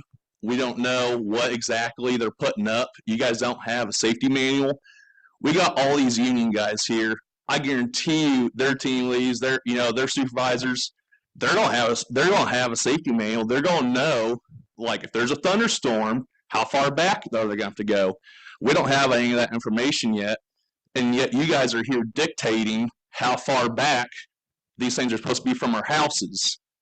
That makes no sense. You have the cart in front of the horse. You guys need to get answers from the wind energy company, and then you can make a solid decision. I agree. I don't think this should be on the shoulders of you 3. Jim, you've said 2 times that I've heard personally, you don't want to make the decision. You wish it was on the federal level. You wish it was on the state level. Well, we want it on our shoulders. Put it to the vote. We need 2 supervisors to put it on the ballot for this fall, and we also need petitions. We'll get the petitions. Jim, if you want out of it, put it on the ballot.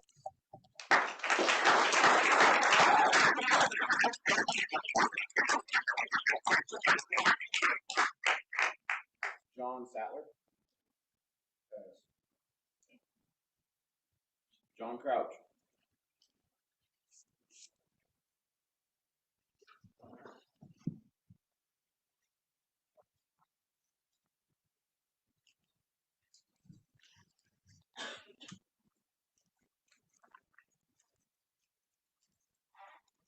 John Crouch from Yarmouth, Iowa. 26-year member of the Yarmouth Fire Department, over 20 years as the chief. I've watched a lot of these, heard a lot of things. I heard David Hazen say, hey, this will bring money into fire departments at one time. Equipment isn't really the big issue in the fire department that's going to have to take care of, because there will be failures on some of these. You're going to have fires. The volunteerism is going down nationwide. That's a proven thing. So we're going to be working with less people. Eventually someone's going to get seriously hurt or killed fighting fires with less people and stuff on these things. They're going to happen, but I don't know how you expect guys that are volunteering to put their lives on the line for certain things like this. That's all I have.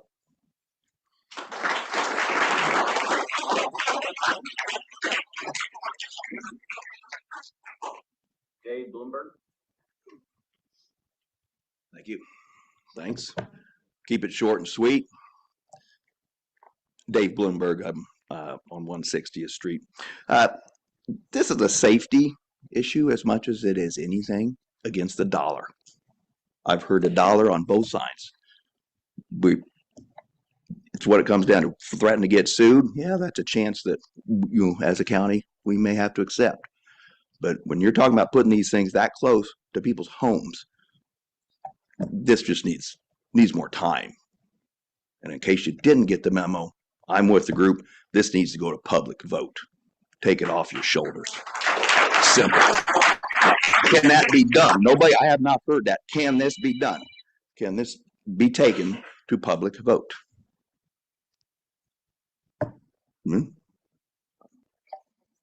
Anybody? They're taking your input. Okay, not asking or not asking. Okay, well, that's my thing. Is it needs to go to public vote. And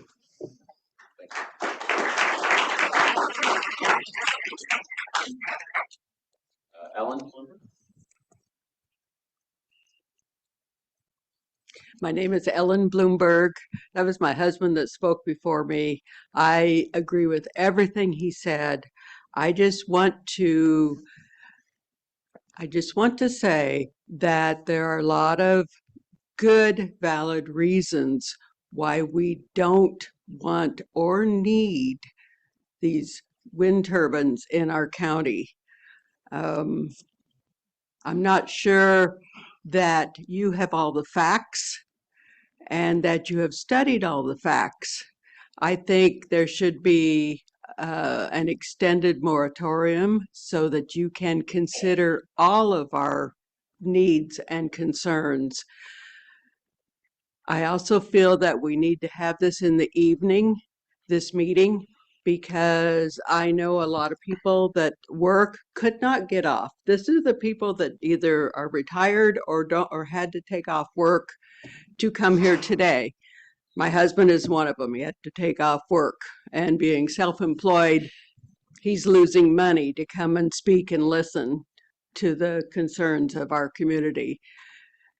I would like for you to take that into consideration and move this meeting to the evening so that more people can voice their concerns and you get more of, get a better feel for what our county wants, what our residents want, which I think you already know most of them want.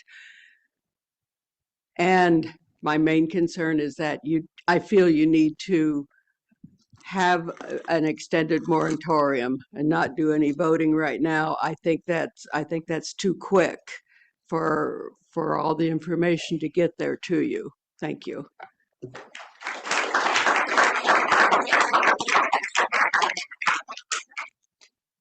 David White.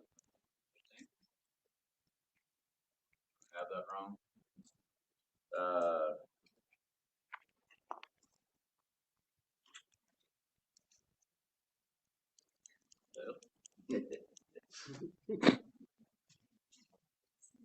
Although honestly, the address isn't local anyway, so I'm not sure if you own land or not. I don't want to pass you up if you do. You read that? David Moore? Moore? Read the address.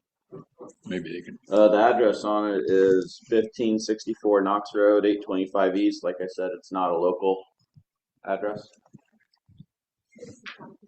Okay. Okay. Sorry. Yep, let's keep it moving. Next two aren't local. Donnie Wagenbach. Okay.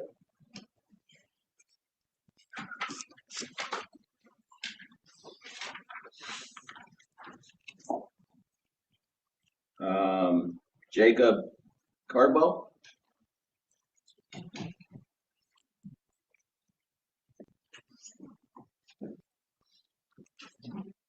My name is Jacob Cardwell. Really, I feel like this is probably a good opportunity for us to put a little bit of tax money back into the, the county. And there's a lot of good points that are going to come out of this. I know that some people think that there's some negative stuff along with it, but I mean, you guys have done your due diligence to put in the effort to go through all the information that you have, and thank you. Thank you, Jake.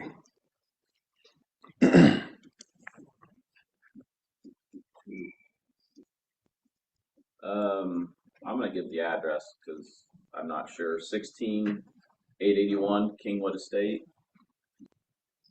Shanda, sorry. That's all right.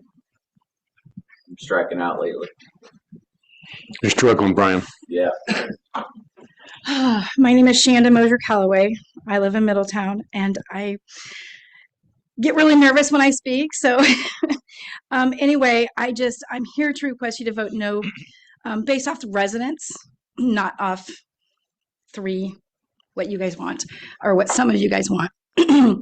I appreciate the time you spend on this, and I also feel you have not really been listening to the people that voted for you. Some may have, some may not. But if you truly do want to listen for the people that did vote for you, then I would put it up to a vote for the residents. I would also, like they said before, have a meeting in the nighttime. You know, I'm taking off work today. I'm using vacation time today. You guys are on your time during the daytime, but there's a lot of us that you know, we need the nighttime. So I'd appreciate that. And like I said, I get really nervous when I talk. So It's all right. anyway, I love wildlife. I love our wildlife and would love to keep it growing. I love looking outside and seeing the sunsets, and I would rather see solar. I know you don't get a lot from solar panels versus wind turbines. I don't know if you guys have like thought about that or if that's even a thing for you guys to discuss, but you can put it on the tops of every building. You can put it, it doesn't affect, like if someone wants, you know, something on their land, let them put solar panels all over their land. Your setbacks need to go further, like everybody else stated. I think it should go off property lines, not off of buildings. If someone wants to build their property and build a house right on their property lines, they should be able to do that. You guys should not dictate where they can build or where they can't build. That's their property. It's bad enough we already have these rules and regulations that we can do and what we can't do on our property. We need to be able to at least build it and do things we want to on our property. Bald eagles, I see them all the time now down Boundary Road, going to like Big Hollow. They're nesting in our area. I see them a lot. The trumpeter swans, they're beautiful. Just visualizing one or two of these being killed just for the purpose of energy and what you guys want. Like, so I'm Chicken Little, I'm like calling the sky is falling, but that's okay because I don't like it. None of us like it. And you need to let us vote. Okay, basically, I think I summarized everything. The last thing I want to do is, a lot of you guys did not turn and look at the audience when they raised their hand on voting no. So I would request, if you guys want to, turn towards the audience. Audience, raise your hand if you want to vote no. Want to raise your hands? As you can see, majority of us, not half and half, majority of us do want this to be no. Thank you. Thank you.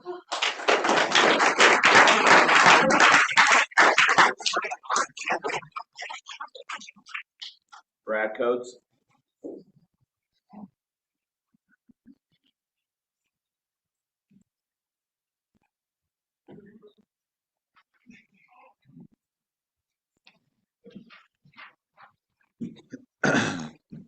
All right, Brad Coates.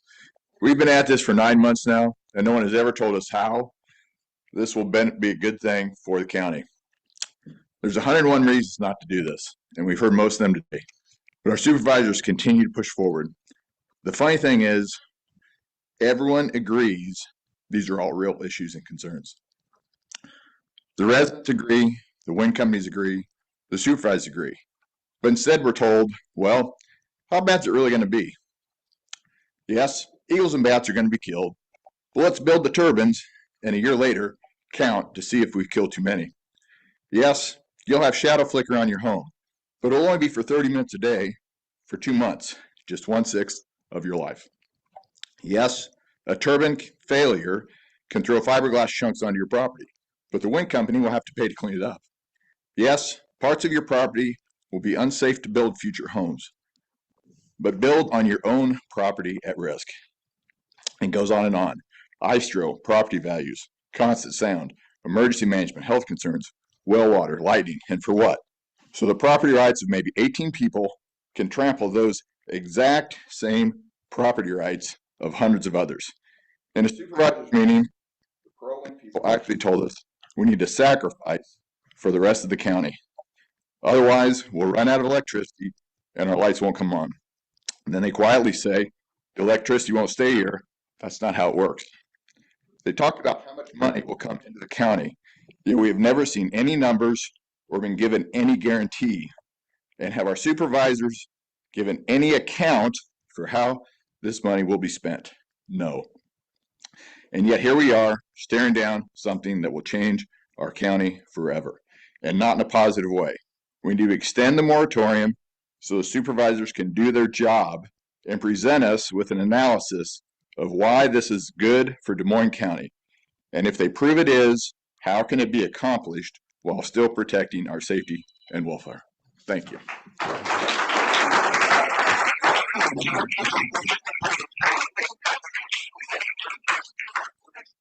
Madeline Hollingsworth? She passed. She passed? Mhm. Okay. I thought I heard something. All right.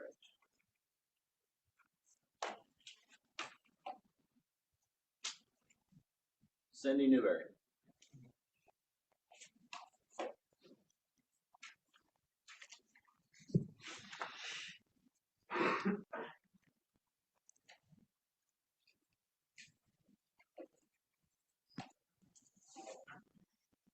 Okay. Hi, guys. Cindy Newberry, Pleasant Grove Township. We've heard over and over that the ordinance must balance property rights and health and safety. I don't think this ordinance does that. First of all, the ordinance allows participating landowners to waive the setback distance and could have a turbine right outside their front door. How is that safe? Most of the conversation has been about wind, but I have an issue with solar. On page 14, the ordinance says soil samples should be taken at regular intervals, no less than once every 10 years. In one of the work sessions, comments were made that it was common for some soil contamination to occur during construction. Tom and Zach with regional planning agreed that 10 years seemed too long. Brian Carter, the county engineer, who also commented that the more total acres and smaller sampling areas should be used when testing. It ended with Zach saying he hadn't touched on that because he had not reached out to the environmentalist yet. I'm just wondering what happened because neither of these things were changed in the ordinance. These things seem pretty important if crops are being grown or animals are grazing in this area. Did the environmentalists think that waiting 10 years to test was okay, or did no one reach out?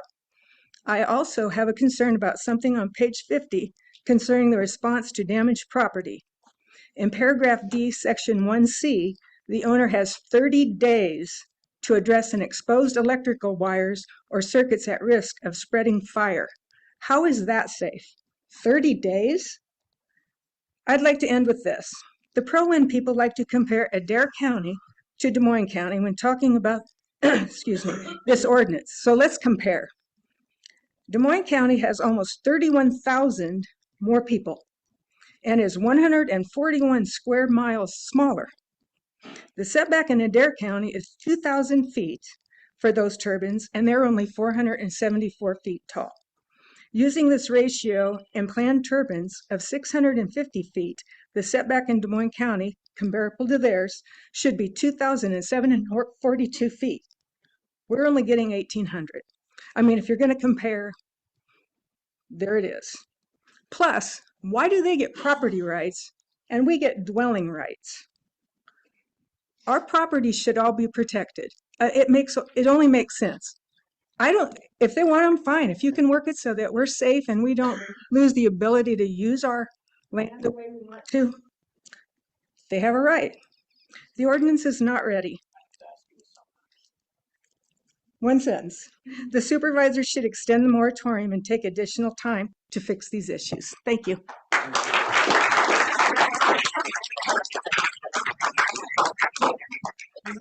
Tim Fisher.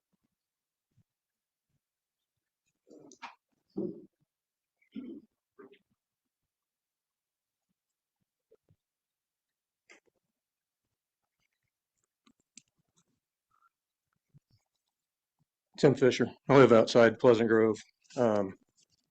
Lived within 1/8 of a mile my entire life. This whole ordinance was reopened to address safety concerns on it. Right now, the setbacks on it are not great enough. You need to up the property line setbacks. It really needs addressed. You're going to have people out there that are going to have turbines sitting pretty much right on top of their house when you figure in the amount of blade width that's going to overhang what the setback limit is. The only other thing I got to say is I'm starting to agree with everybody else. I think this all needs to be put to a vote. 3 guys making a decision for Des Moines County. I don't quite agree with it anymore. I think it needs to be set up the ordinance and let the people vote on it and let them say what they want to do. Thank you.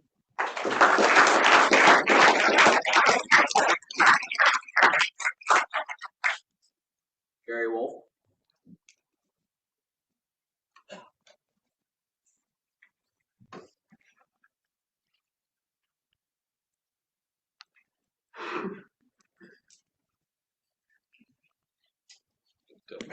Tell me to summarize either. Hi, guys. I'm Gary Wolf. I'm a Des Moines County resident my whole life. I feel for you guys. You've been through a lot. This has been a lot going on, and I know you've been to meetings and through this ordinance, but I did corner a couple of you, and you talked about dotting I's and crossing T's. So I started looking at this ordinance, and when I looked at it, I tried to familiarize myself with the setbacks and the restrictions, and a lot of these reference our homes. So I looked at the definition of occupied dwelling. It mentions intended for residential use, and it says which is occupied for year-round or seasonal/temporary use. And I think I get that part. What I don't understand is the next part. It says at the time a wind or solar energy system and or an energy storage system is proposed, the key word there is proposed, to be built in the nearby vicinity. I don't know what proposed means, and I can't find it in the ordinance that really describes it. Is this when the company rolls into the county and opens an office, starts signing up leases? Or is it when they apply for a preliminary permit, or when the Board of Supervisors grants a consent to proceed? Or is it when they file for the final permit, or when the supervisors approve the final permit? Or maybe it's when the wind turbine is assumed operation, which is how it states in the setback portion. Personally, I think it should simply be the exact location is when it's approved by the supervisors and can no longer be changed. Regardless, it's not clear or consistent in the ordinance. How are we supposed to productively use our land with so many question marks in this ordinance? I honestly just don't see how you guys could vote on this right now. And I think we just need more time. We need another meeting in Danville evening. We need an evening meeting in Mediapolis. And then moratorium extended just so we can have more thoughts on it. So thank you for your time, guys. Thank you.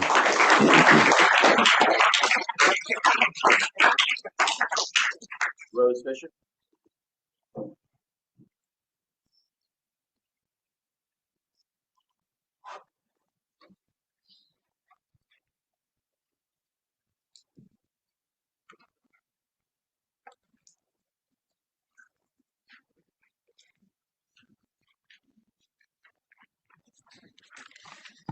During the last supervisors meeting, I asked, at what point will I know exactly where a turbine will be in relation to my home and property? No one could answer. I reached out to the county auditor and I followed up with her, and then I received an email explanation from Jared at Southeast Iowa Regional Planning, known as SERPC. The very first sentence of the email reads, quote, "The ordinance doesn't explicitly state a particular time at which specific details like that will be provided to individual landowners," unquote.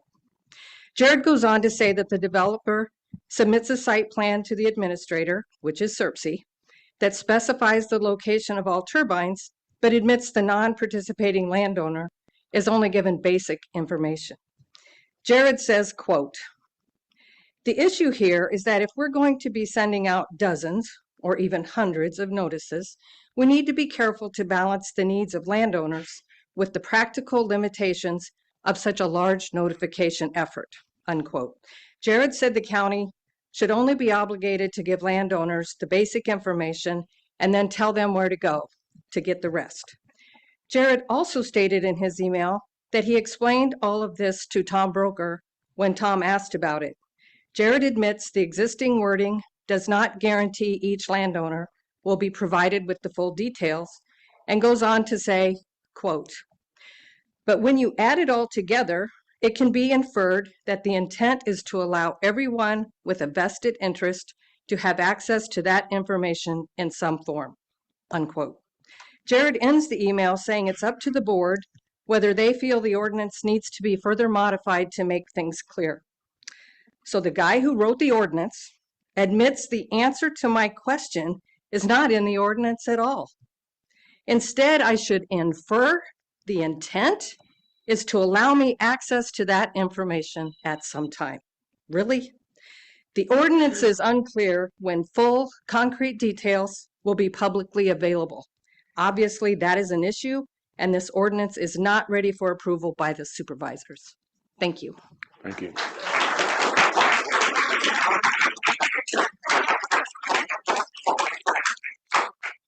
Don Rawls.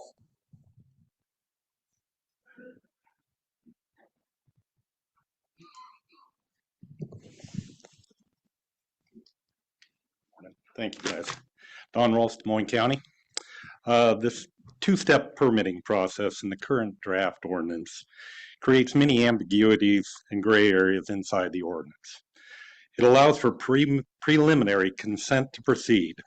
During this step, only general information is given to the board and non-participating landowners.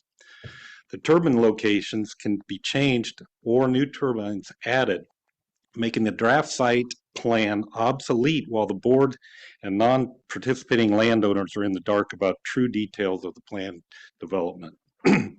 Does this preliminary consent to proceed start the clock when someone can build a home, still get protection? Does it happen before? Does it happen after the turbine has already begun operating? The ordinance is not clear. A resident may decide to build a home in what they think is a safe location with the appropriate setback provisions, only to find out after their home is built that the wind company has a permit to build a turbine close to their home or change the turbine location, which results in a new home not being safe for their family. How are residents supposed to get mortgages, know where to build, keep their families safe? Following this two-step process is like playing a bad game of roulette. We're just guessing on the outcome right now. We've heard in several prior meetings, straight from Trent, your county attorney, that his recommendation is not for a two-step process, and we should follow his professional legal advice. I don't understand why we aren't listening to him. This ordinance should be clear and concise, but in its current form, it is not. And consequently, we should not move forward with this approval at this time. Thank you.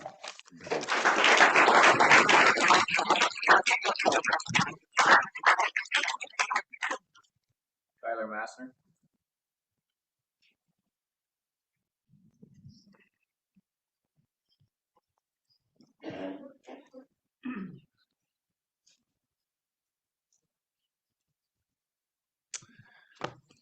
Good morning, members of the board. My name is Kyler Masner. I'm an attorney in town. I was born, raised, and continue to reside here in Des Moines County. And as I've sat here listening today, I think, one thing that is clear is that, with so many questions and ambiguities, that this ordinance is far from ready to be signed into law. And I think that both sides of this issue can agree on that. Whether you're for the wind turbines or against, both sides desire good policy, but this ordinance is not good policy. Today, members of the public have come up asking questions that this ordinance does not answer, such as when do we or the board receive actual notice of the specifics of these plans?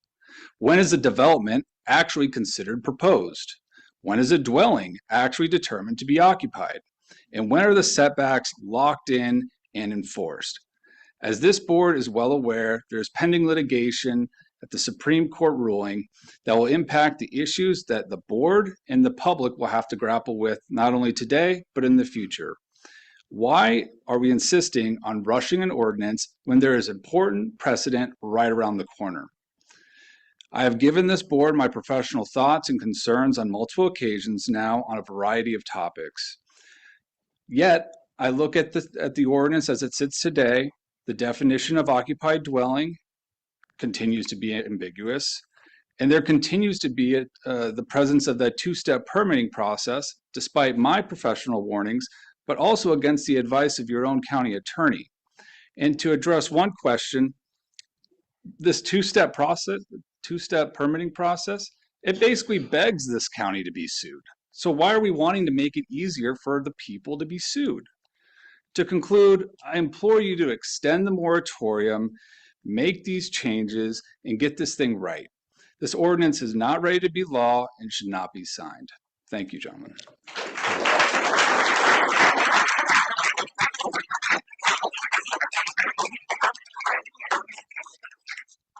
Have any Des Moines County landowners or residents come in late that still want to speak that I didn't get signed up? Why don't you come forward? I'll sign you up and you can have your 2 minutes. Anybody else?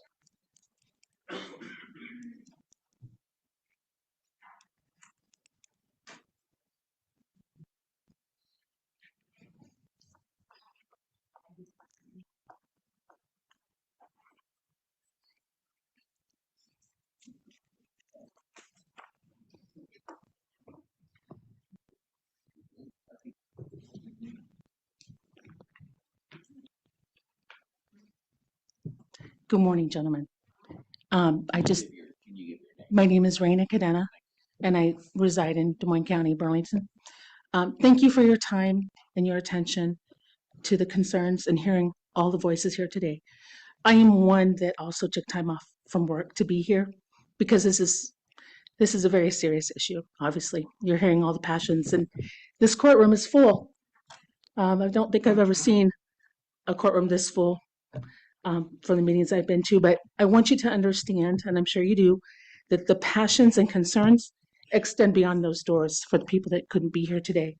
So I am against this ordinance moving forward, and I simply ask that you do the responsible thing and put this to a vote for the people. Let the people have their voice be heard. Thank you. Thank you very much.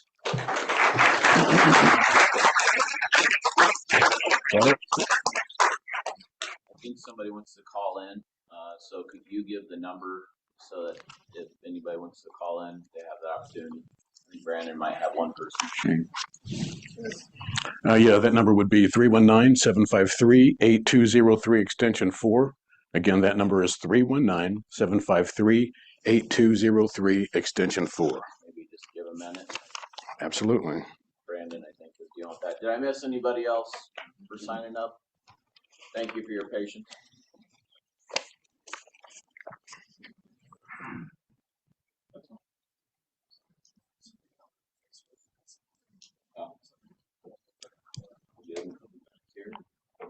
Give a minute or two, and then go on. We'll give them a minute or two. If they don't call in, then we'll move on. Okay. While we're waiting, I do want to thank everybody for your cooperation and all of this. And again, I know this is a Shane, move the microphone. what's that? Move the microphone closer to you so they can hear you better. Oh, that's it. Yeah. Can you guys hear me? Okay. No? Usually they say I got a big mouth. All right.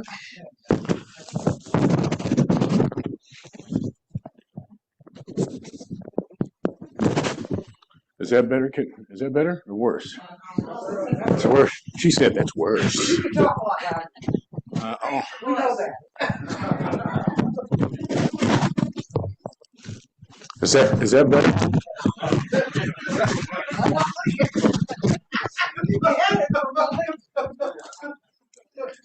Don't break my heart. Okay. Help me out, please.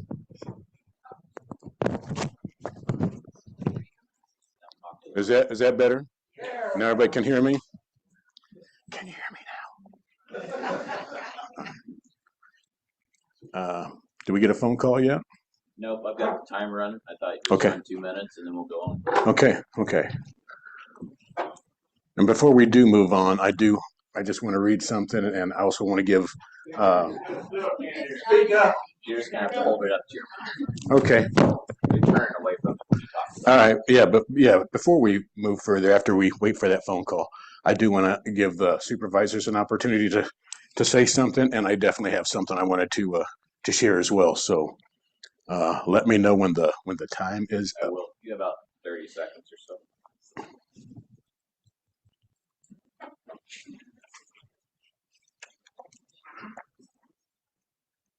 Excuse me?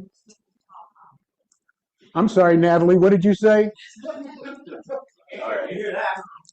I'll talk louder. Sorry about that.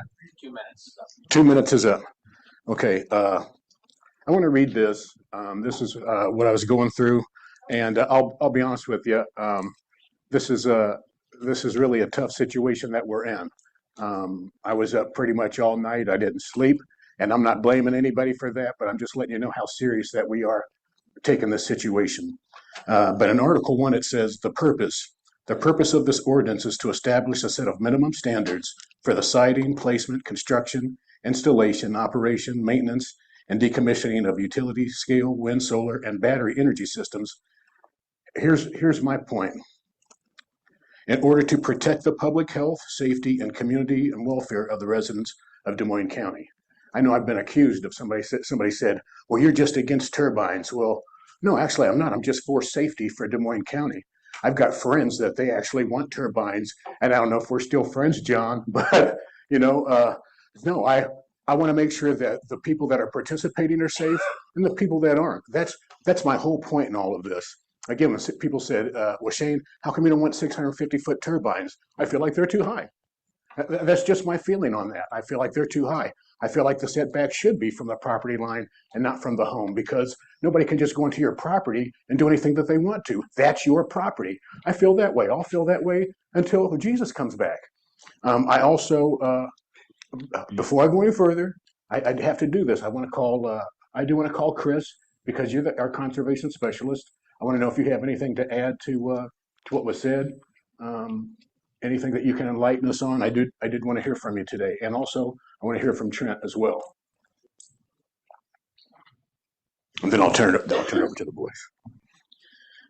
Chris Lee, Conservation Director for Des Moines County Conservation. I had several board members come up here and state the position of the Des Moines County Conservation Board. They submitted recommendations for setbacks. We're looking at it purely from a conservation ecological perspective. Des Moines County is unique in that we do have every species of bat known to Iowa, including the 3 that are endangered. We are unique in that respect. I talk to a lot of my colleagues in the world of county conservation, and that is very unique. I go to a lot of conferences. We've written grants. We've gotten grant funding because of that situation that we have here in Des Moines County. Stars Cave is a very unique place in that it actually provides a hibernacula, and that we have overwintering bats in that place. These are sensitive species. I do believe that the U.S. Fish and Wildlife Service is the federal agency that's charged with protecting endangered species.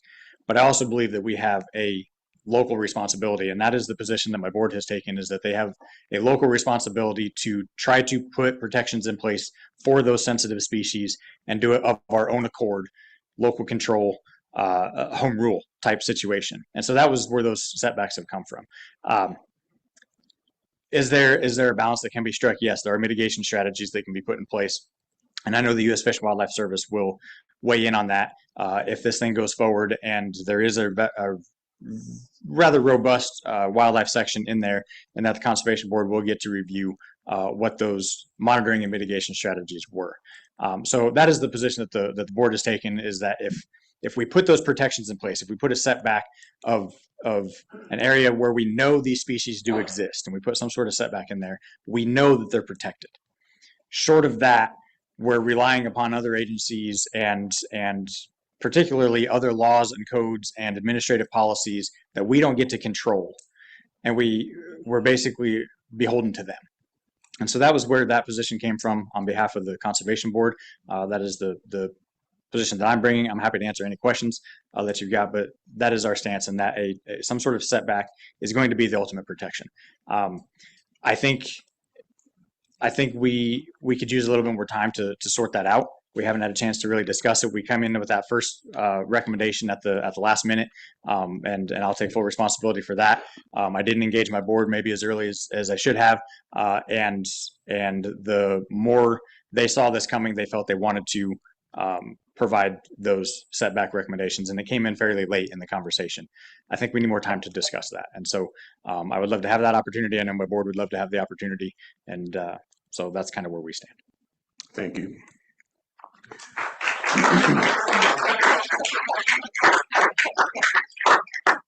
I'm going to put Krista on the spot, but do you have anything to add from the health department?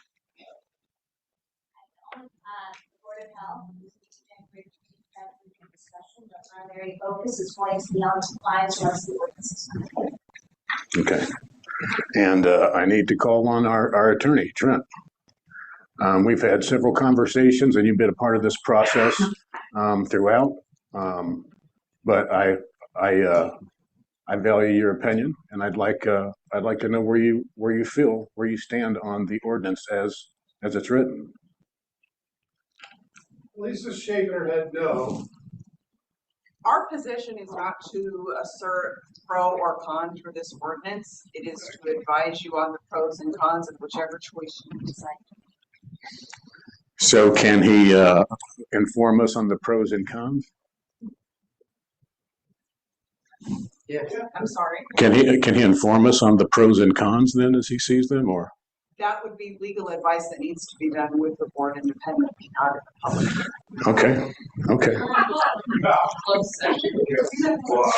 Not necessarily in a closed session, but we're not going to advise at this point in time. I think Trent has given you his advice that he intends on giving. It's ultimately the decision of the three of you. Okay. Then I guess we're ready to move on. I got a question. I'd like to hear from Brian Carter on what the roads are going to be like. Anybody that's lived on a gravel road in spring of the year with just the normal flow of semis and school buses. There's been springs and summers that the road's been nearly impassable. And if you're going to have a 200-foot semi trying to make a 90-degree turn on a one-lane gravel road, how's that going to work?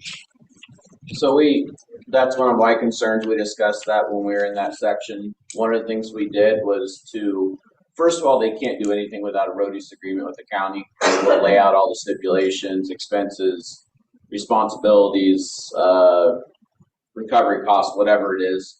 However, we also plan to retain the right, in fact, I think we wrote it in, to be able to shut them down for the conditions like you're describing. Because we all know there's times when you can't haul a load of grain on the roads we have, or barely sometimes in a bad spring get out with a vehicle. So we wanted the right to shut that down if we need to. So we intend to keep that. Yep. Well, alrighty then. Can I get a motion to? Motion to close the public hearing. Moved in second. Sarah Marie. Tom Brooker? Yes. Jim Carrey? Yes. Shane McCampbell? Yes. Which brings us to the first reading of the wind, solar, and battery ordinance. Hey, you guys have a microphone so we can actually hear what you are saying. You- We're all hearing through you, but we are unable to hear anything. It's very annoying. I apologize. I will try to speak louder. Shane, when you turn towards them, turn away. Let me. Just attach it to your beard.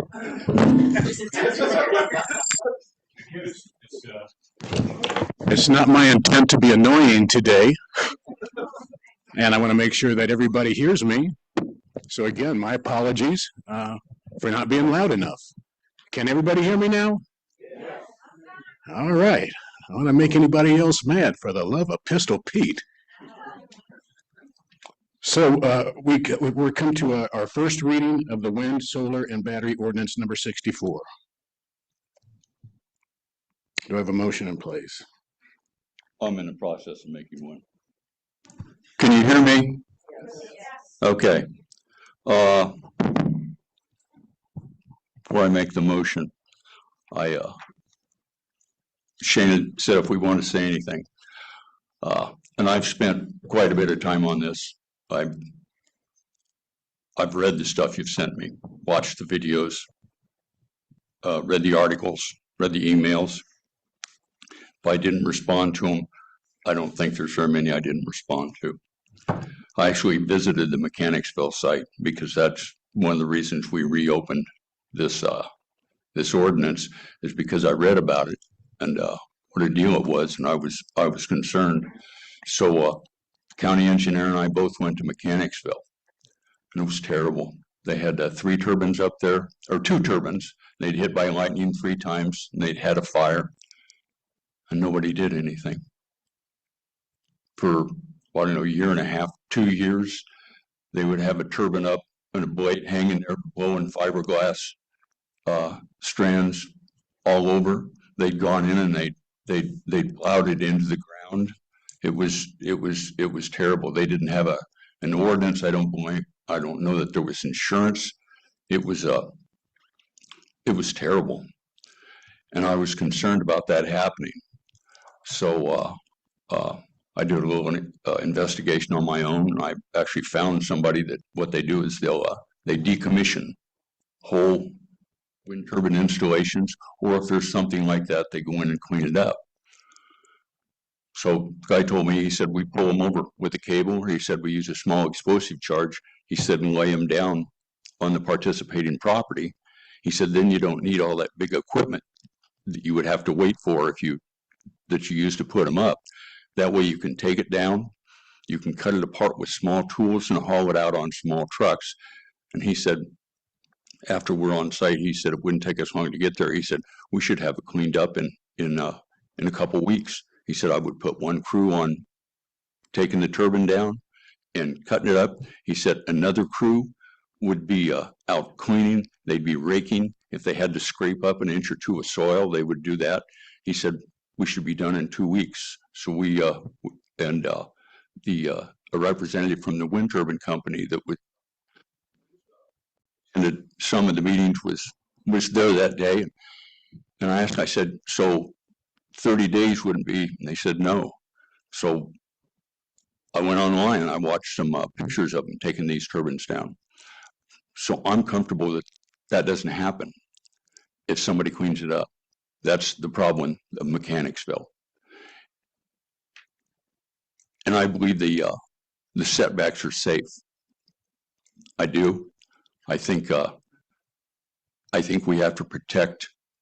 Everybody talks about property rights, but if private property rights mean anything, it's that a landowner's lawful use of their own property does not require their neighbor's permission.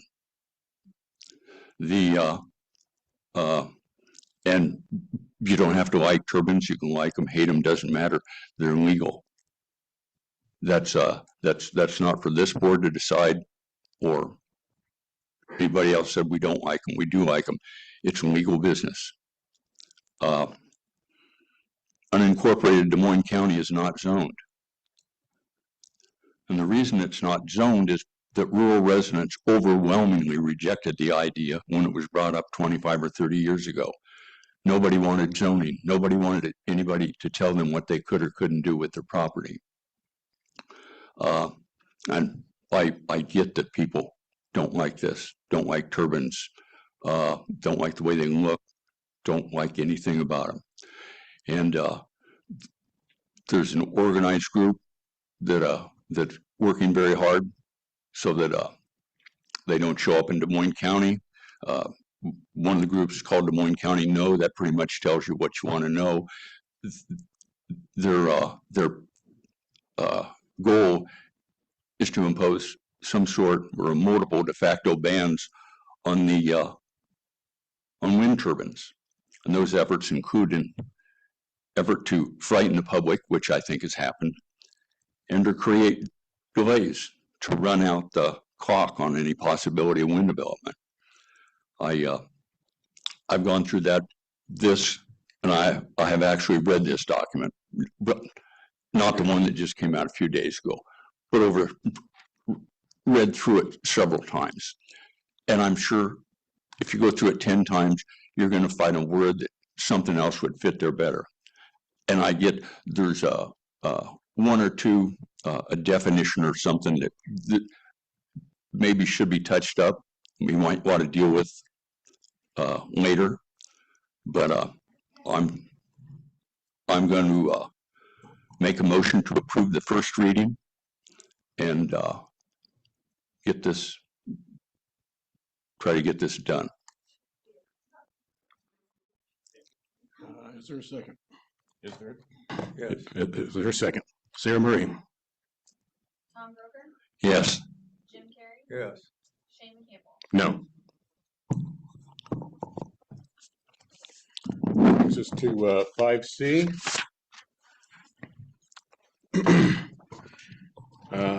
Sarah, I have an agenda item for Tuesday, January 6th. I would hope that this item is addressed after the public hearing and prior to the reading vote. The average time for a decision is a little over 3 months. The May 31st date allows time for the decision and time to adjust the ordinance if needed. Please confirm receipt of this email. Thank you, Rose. And it's regarding a moratorium to be extended.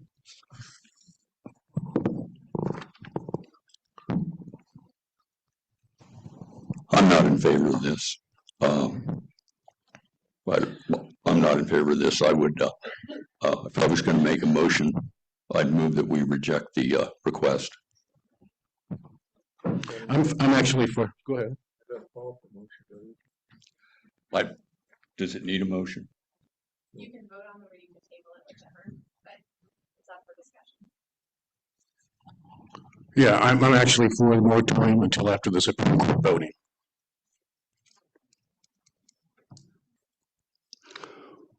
James? What's that? Is there gonna be a motion? I made a motion to reject the request. I'll second that. Agenda item, could I speak? Am I allowed to speak? I believe so. She's the one that brought it. Yeah, come on down.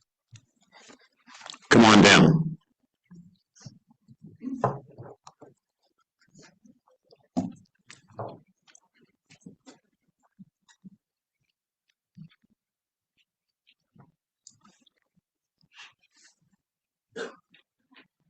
So before I get accused of another delay tactic, I just want to briefly explain why this is important. So the Supreme Court argument was regarding Worthwhile Wind LLC versus Worth County Board of Supervisors. I've read the briefs, I've watched the oral arguments. I'm not an attorney, but even I can see that oral arguments show just how far these wind companies will go to say they have established vested rights. The Supreme Court decision could set a precedent concerning vested rights. So if the wind company wins, it shows how broad the courts may rule on vested rights in the future.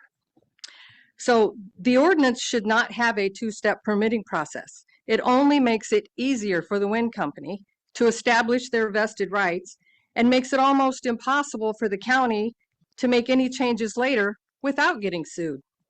So the board should take additional time to wait on that decision and then can make any necessary changes to the ordinance that better protect the county legally.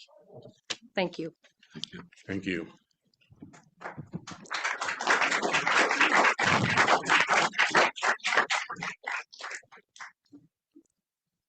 Well, I've supported the preliminary review.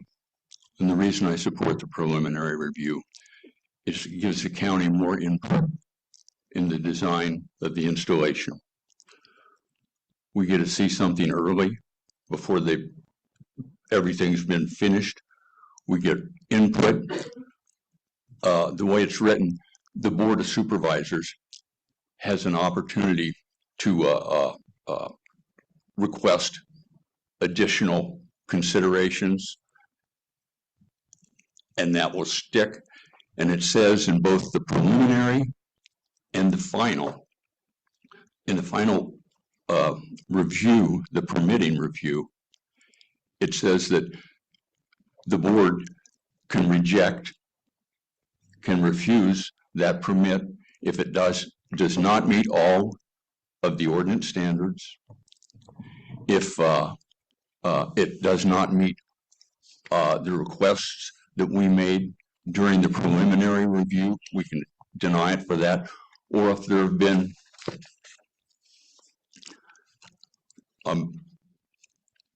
I think I've got the wording right. If there have been material or substantial changes in the scope or design since the preliminary review. Is that fair, Jared? Pretty close? Okay. I think it's pretty clear. A court, we had a discussion with Trent in the boardroom when we argued a little bit. And the vested rights you're talking about is sort of a standings, you know, how you have a reason for the court to accept your argument or you have a vested interest. But standing maybe gets you in the courtroom, but to get you out of the courtroom, you have to win the whatever the suit's about. So we have told them, it's in our ordinance, that we can refuse either the preliminary review, not issue a consent to proceed, or we can review the final permit if it falls short of any of the things we've got written there. I'm not a lawyer either, but I'm comfortable with that. I think one of the things, maybe the vested interest, is if you have any intention to say, nope, we changed our mind. Well, it's our ordinance. That's what we said we'd do. So I don't think you want to back off of that. So with no disrespect to Rose, I guess I would make a motion to reject this. I don't think this is.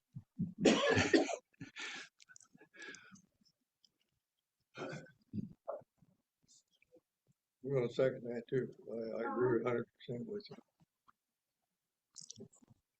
You're speaking to your mic. You got somebody back there that wants to talk. I said somebody back there is waving their arm. Yeah, we got, but I get it. There's a little round button on there, Jim. That'll be great. Yeah. Okay, now they can hear you if you I second. said, I agree 100% with what Tom said, and I will second that. Sarah Marie. Yes. No, wait, Jim Carrey. Hearing, public hearing. This is a public hearing. The Public. public hearing ended. Oh, you guys. No. I think Trent should speak. I am not an attorney. Tom is not an attorney. Trent is an attorney. Remember that? We want to keep some. We want to keep some order. Yeah, we want to keep a level of order in here. I understand, but let's keep order. Next, we have 5D, which is payroll reimbursement claims in the amount of $367.91. Move to approve. Second. Sarah Marie. Jim Carrey. Yes. Tom Berger. Yes. Shane Campbell. Yes. Next, for 5E, we have accounts payable claims in the amount of $366,009. Move to approve. Second. Moved in second. Sarah Marie. Jim Carrey. Yes. Yes. Shane Campbell. Yes. Okay, we have some personnel action items. The first is, can we please have order, please? The first one we have is Becky Purchase, Administrative Assistant, Part-Time Budget Director. I'm sorry, but can we have order in here, please?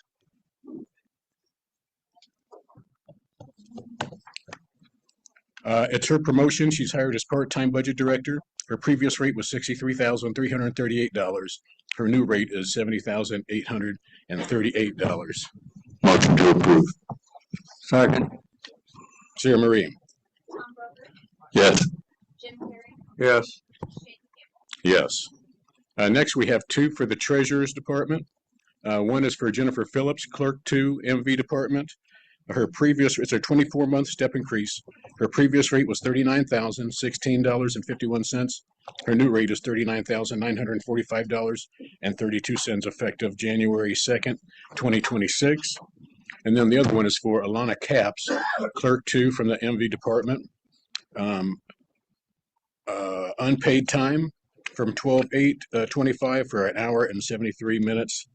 Can I get a motion on both of those from the Treasurer's Office? Move to approve both of them. Second. Moved in second. Sarah Marie. Jim Carrey. Yes. Tom Berger. Yes. Shane Campbell. Yes. Next, I have three from the Health Department. One is for Madeline Bark, Secretary.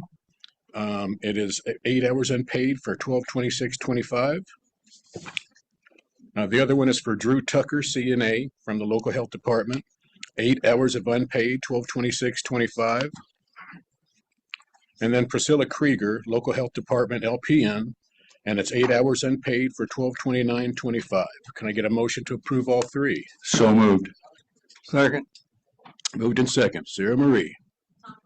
Yes. Yes. Yes. Next, I have Tanner Graham, Operating Supervisor from Des Moines County Conservation. It's his anniversary and 36-month step increase. His previous rate was $57,385. His new rate is $59,256.29 effective 1/2 the January 2026. Can I get a motion to approve that? So moved. Second. Sarah Marie. Yes. Yes. Yes. And then I have Blake Vieira, Assistant County Attorney from the County Attorney's Office. New hire, effective 12/31/25. Rate of pay is $98,999. Can I get a motion to approve? So moved. Second. Moved in second. Sarah Marie. Yes. Yes. Yes.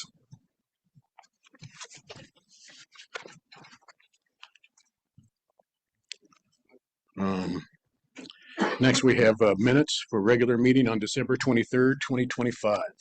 Can I have a motion to approve minutes? So moved. Second.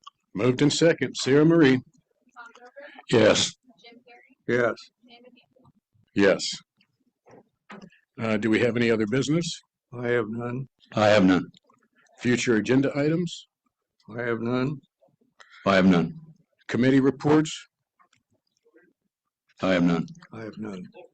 Okay, and now we'll take the time for public input. We've already discussed, and I gave you the rules of engagement. We've already discussed the wind ordinance.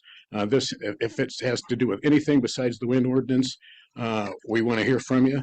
If you're watching live, you can email us at board, BOARD, at dmcounty.com. That is board, BOARD, at dmcounty.com. Or you can call in at 319-753-8203 extension 4. That's 319-753-8203 extension 4. Is there anybody from the audience that has a public comment?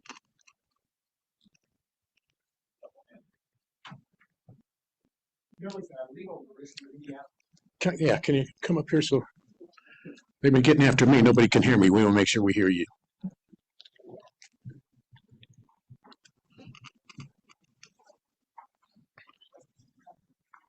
Bob Strawhacker from rural Pegtown. There was a legal notice in the Minneapolis paper that said you're looking at, I think, 2,600 yards of concrete for a parking lot for Des Moines County. That just seemed kind of major. For the sheriff's parking.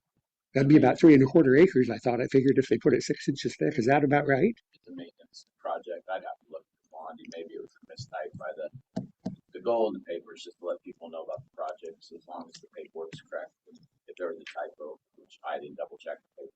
Okay.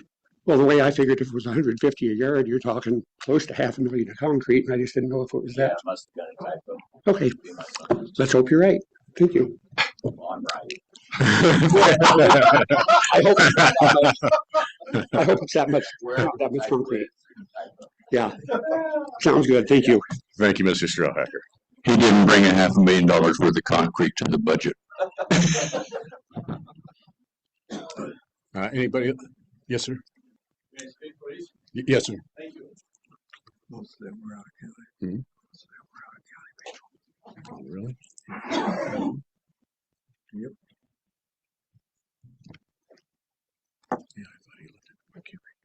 My name is Randy Four. It's spelled Foor for the press, and everybody's a number. And I live a mile north of the Des Moines County line, and I was not allowed to speak today. So I feel I appreciate you giving my freedom of speech back to speak to you now, because it was denied then.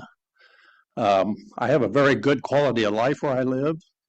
I don't need a study for bats and eagles as they fly over my house all the time. And my cat brings the bats to my front door. So I do know that they're there. I know that Louisa County has a moratorium on their windmill ordinance, and they had it long before you people even heard of a windmill ordinance, okay? And they continue that because they don't want to do something wrong. There was a lot of points made here today, Tom, that people brought up that I'm sure you hadn't even heard of. But yet you and Jim have this passion for these 650-foot windmills. Could you tell me why you want them that high? I went through my reasons a little bit ago. Okay.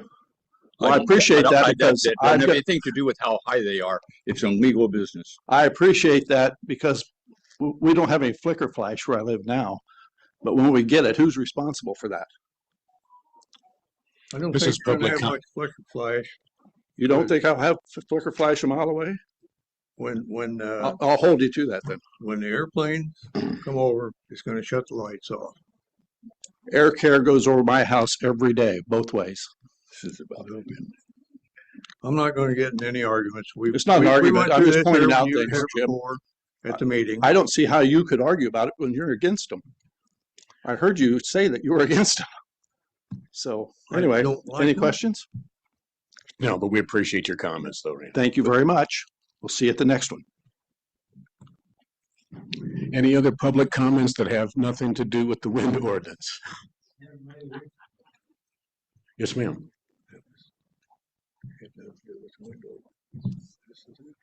Melanie Patton, Henry County. I think you all know me. I've been here many times, and I appreciate that you brought up that scripture today because I have a few others. Psalm 18:28, for it is you who light my lamp. The Lord my God lightens my darkness. Psalm 119:105, your word is a lamp to my feet and a light to my path. John 1:5, the light shines in the darkness and the darkness has not overcome it. Hebrews 10:23, let us hold fast the confession of our hope without wavering, for he who promised is faithful. I would like to congratulate the citizens of Des Moines County because for the last 9 months, they have showed up, they have spoken, they have been passionate, they have brought points, they've brought facts, they've brought truth to this board. And I would congratulate you guys on doing that. I would also like to encourage you, because now I've been involved in Henry County for 2 years, that this isn't where it stops. Don't take this vote today that this is where it stops. I believe it continues from here, and this is far from over, even though you are all tired of hearing it.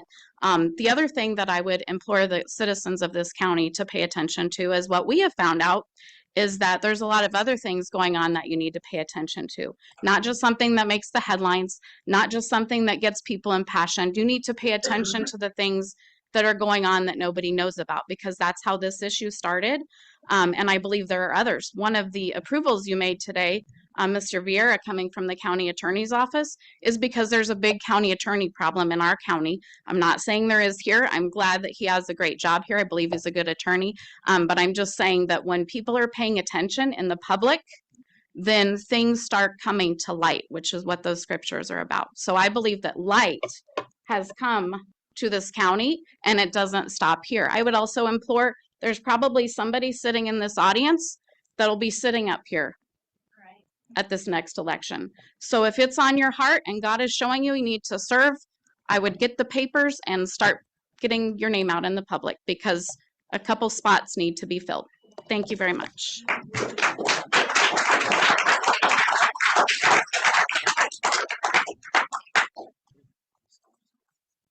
Okay, I see none else. Again, I want to thank everybody for your patience. Rose Fisher. I know. Is this regarding the wind ordinance or?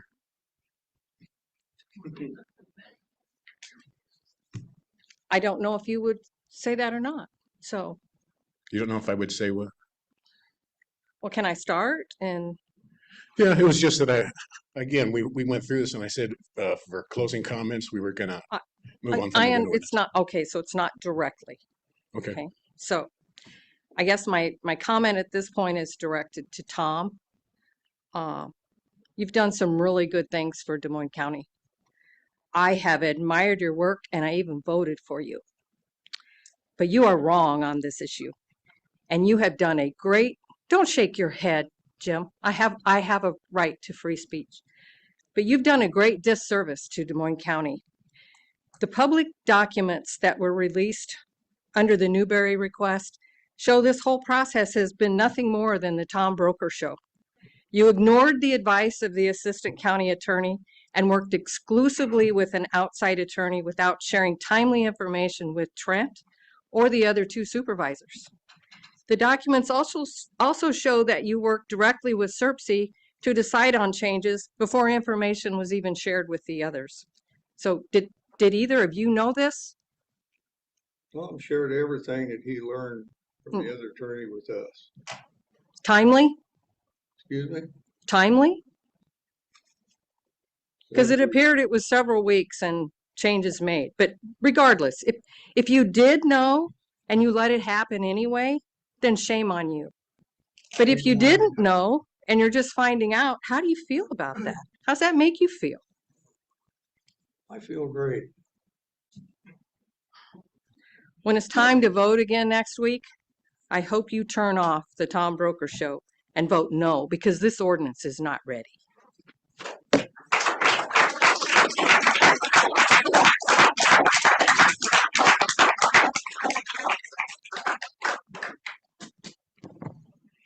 Okay, well, we appreciate everybody's comments. Again, we appreciate your patience. I know this has been uncomfortable for a lot of people, but it's part of the process. We've got to go here. It has to happen. So again, maybe not everybody is going to be leaving here satisfied, but we do appreciate you being a part of the process. If there's nothing else with an eye, can I get a second? Second. Sarah Marie. Yes. Yes. Yes. Thanks, everybody.